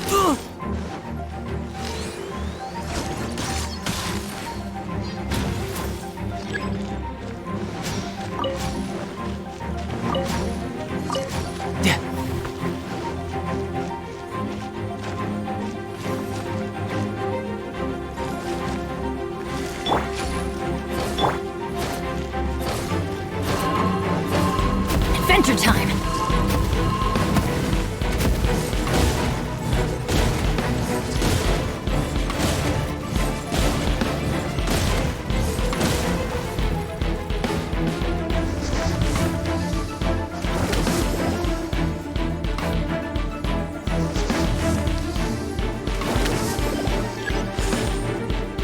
Off we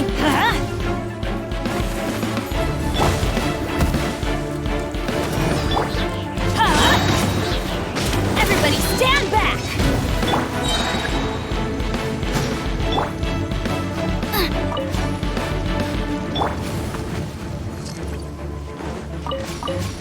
No time to lose.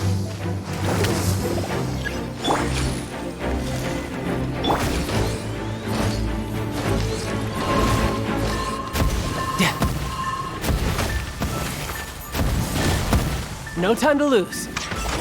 Get out of here!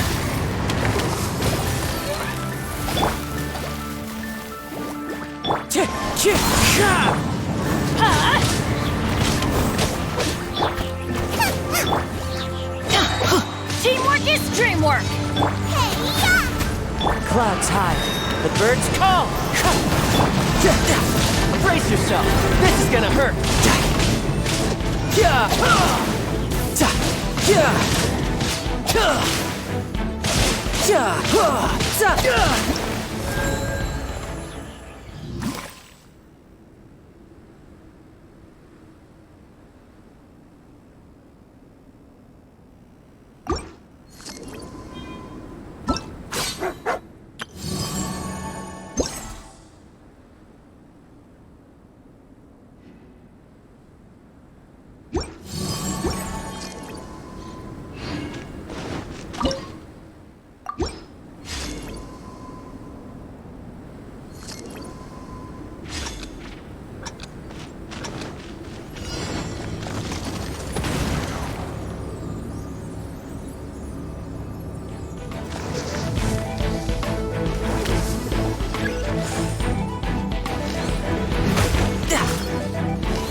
No time to lose.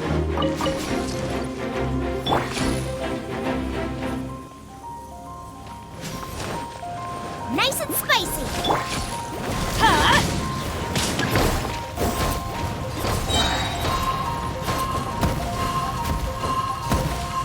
Adventure time!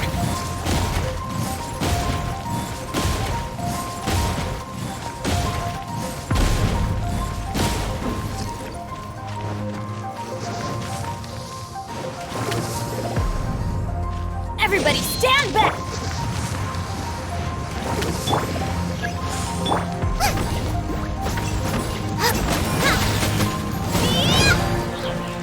Wind strike.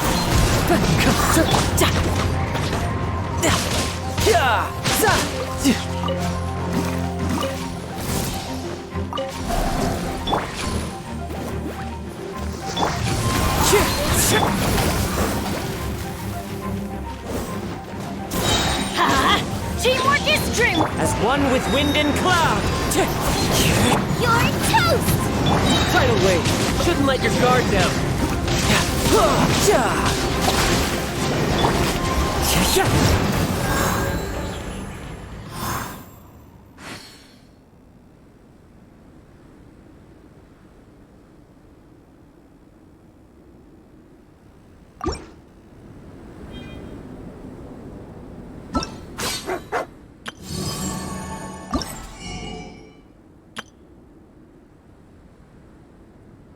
This scenery is wonderful.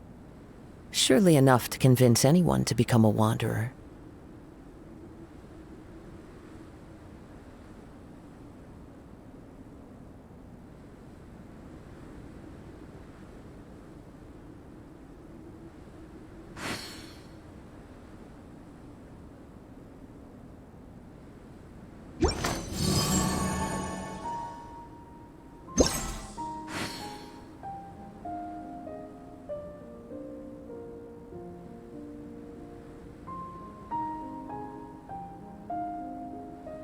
Wherever in this world I roam, I carry memories of my home. This blade, it is the last link I have to the land of my birth.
That's gonna hurt in the morning.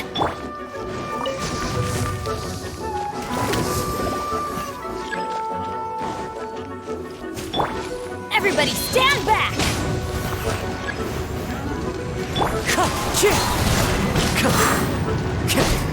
That's right, Pip.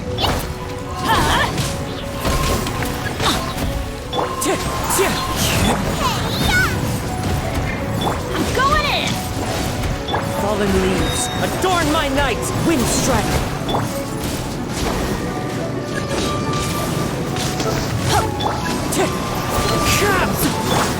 Get out of here! Booba, get them! Wind strike! Out! Everybody stand back! Why do they never admit? Let's light it up! Get out of here!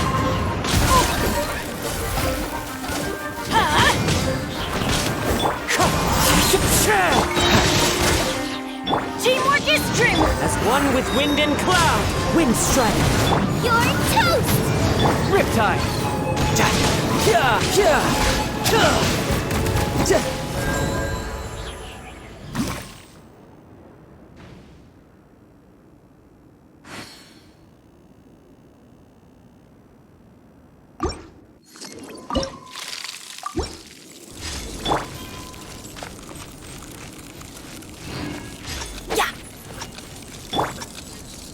Nice and spicy!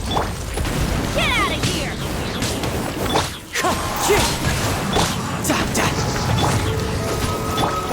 Get out of here! That really hurt! Wind strike! I'm going in!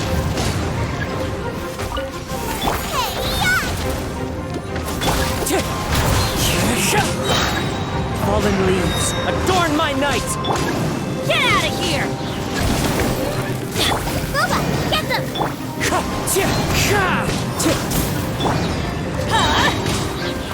Everybody stand back! Wind strike! Out of the frying pan, it's... Eat this! Brace yourself! This is gonna hurt!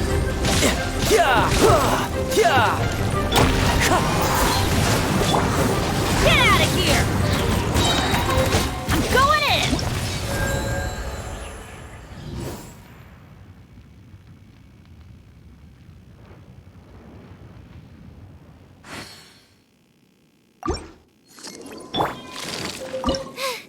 Now I got stomach...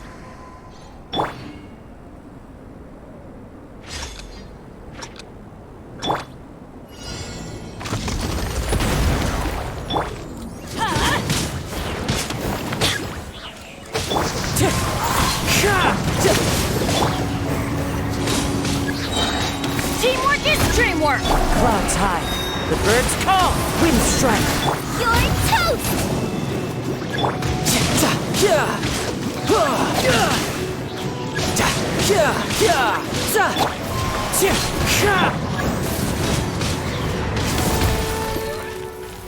Nice and spicy! I'm going in! Let's light it up! Eat this! Wind strike. Couldn't let your guard down. Amateur mistake.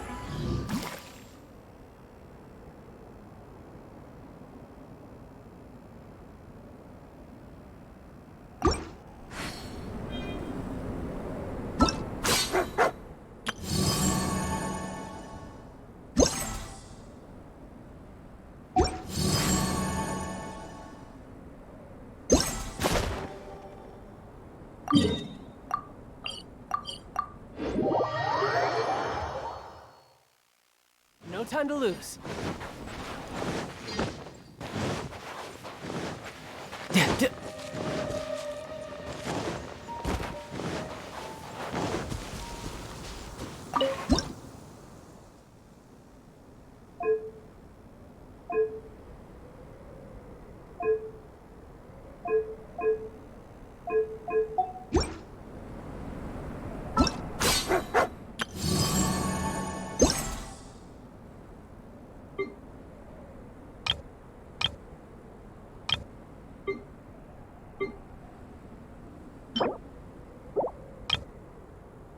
You know, there are better ways to seek out our enemies than, well, standing here.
The world looks glorious in the snow.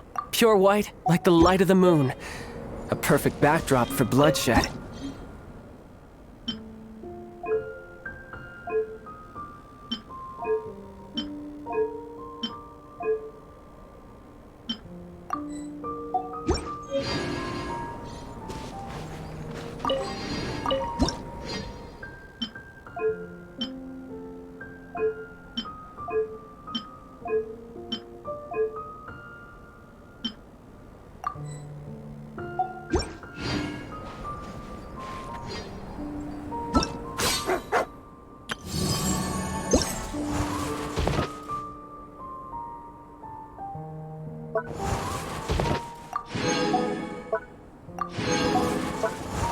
what the rest of the Harbingers are up to.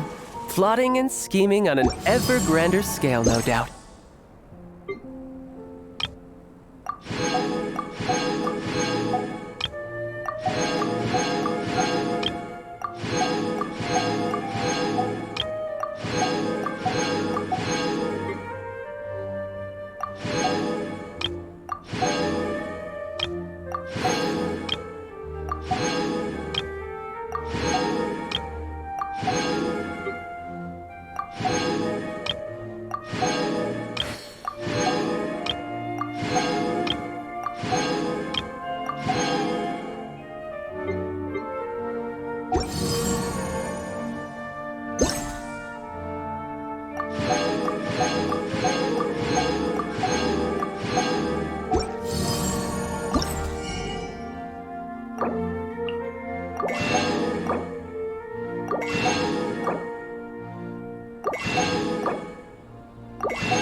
This place is pretty dead. By which I mean, there's nothing to kill.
You know, there are better ways to seek out our enemies than, well, standing here.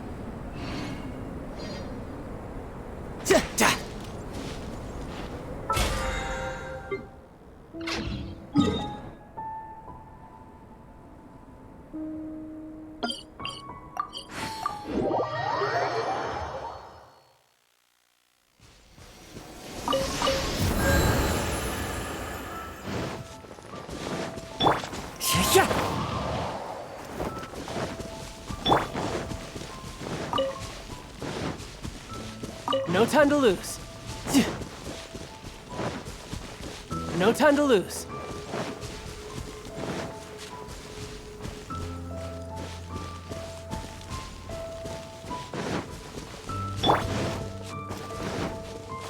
The wind knows me.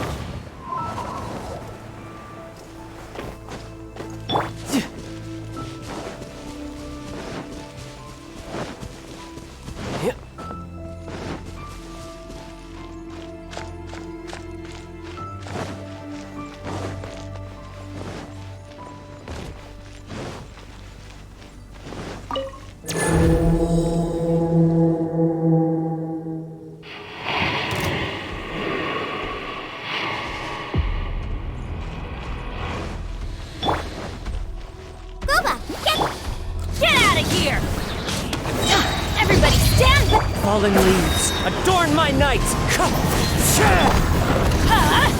That's gonna hurt in the morning. Nice and spicy.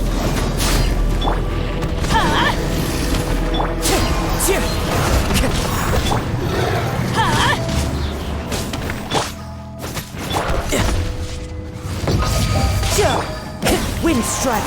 Let's light it up! Why do they never miss? Teamwork is true! Clouds high, the birds call!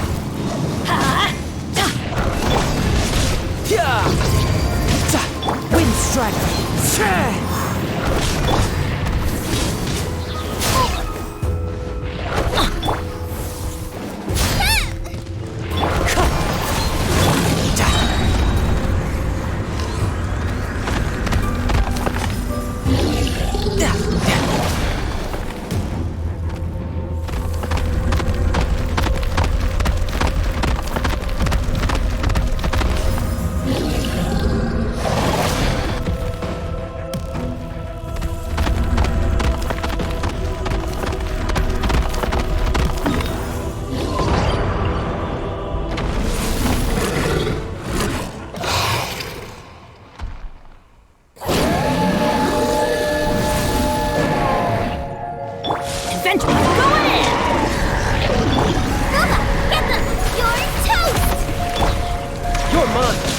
Brace yourself! This is gonna hurt! Time to go!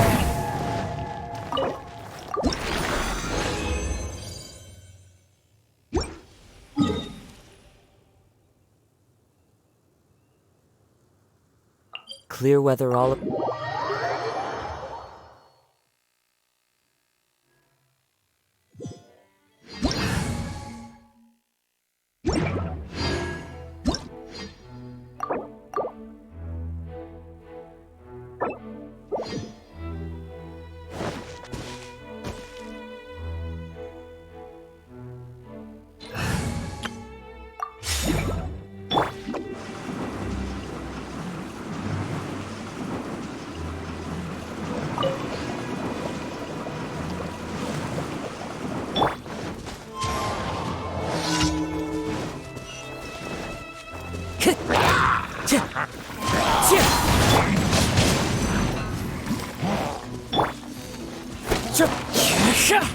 Into the wind!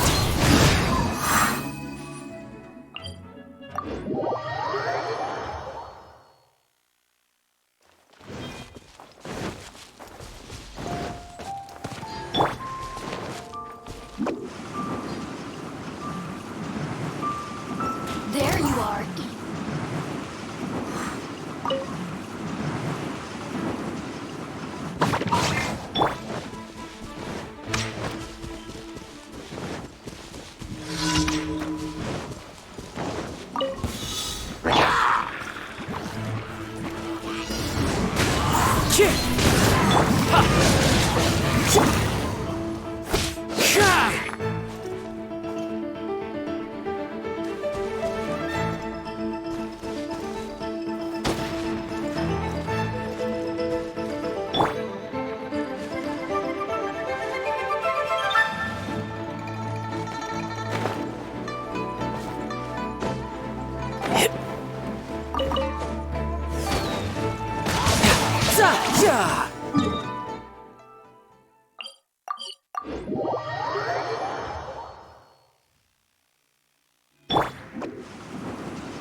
Time to go!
Another test subject.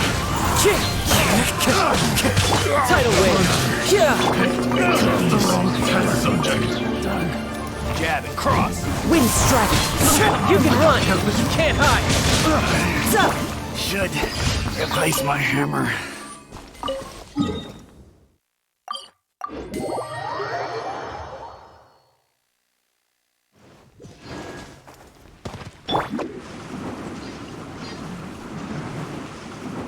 Add Astra. Thank you for Add Astra.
Race you!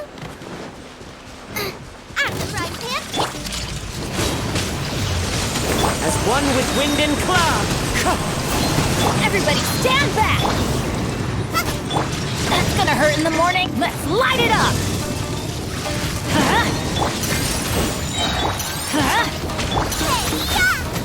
Riptide.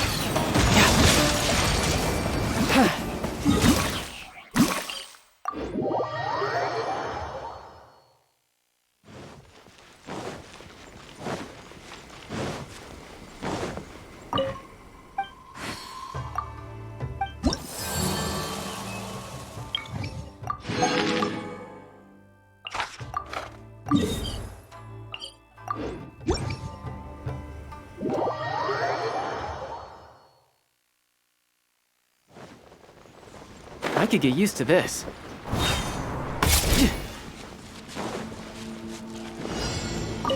No time to lose. No time to lose. Wind strike. Teamwork is dreamwork! Boba, get them! Fallen leaves, adorn my night. Eat this! You can run, but you can't hide. You're mine.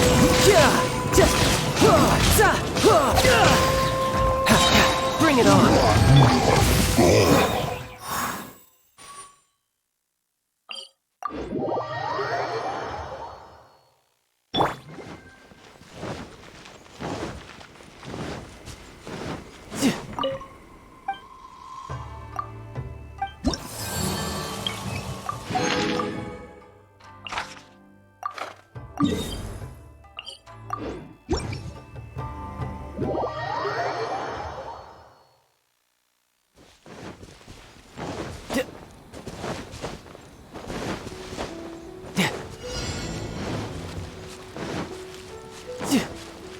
No time to lose.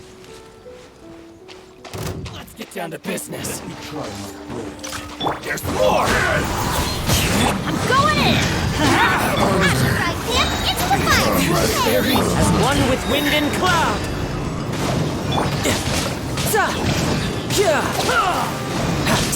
Shouldn't let your guard down. Wind strike. Teamwork is dreamwork! Drat.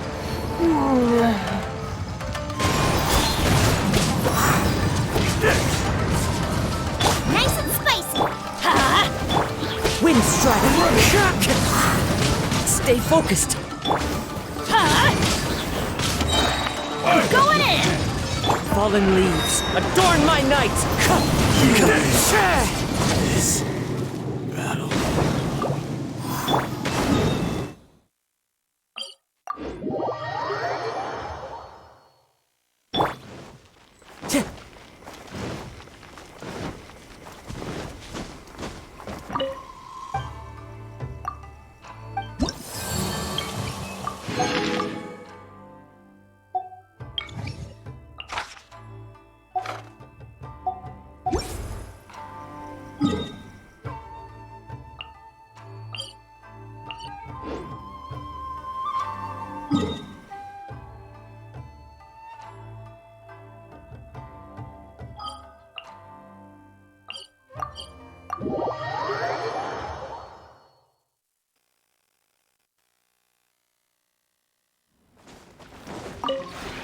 This realm is...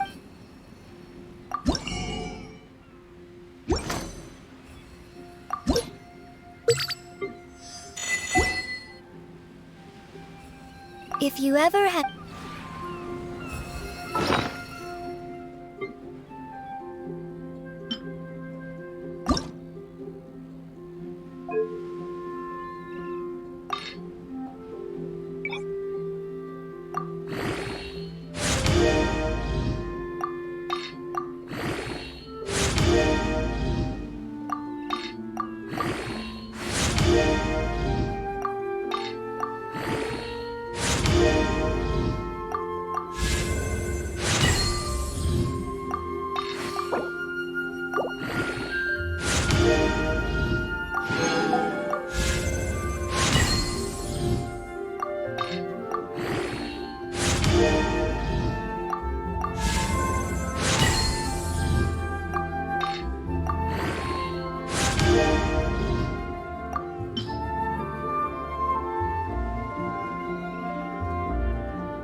There are leaves around, and I know just the tune to accompany them, if you wish to hear it.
This scenery is wonderful. Surely enough to convince anyone to become a wanderer.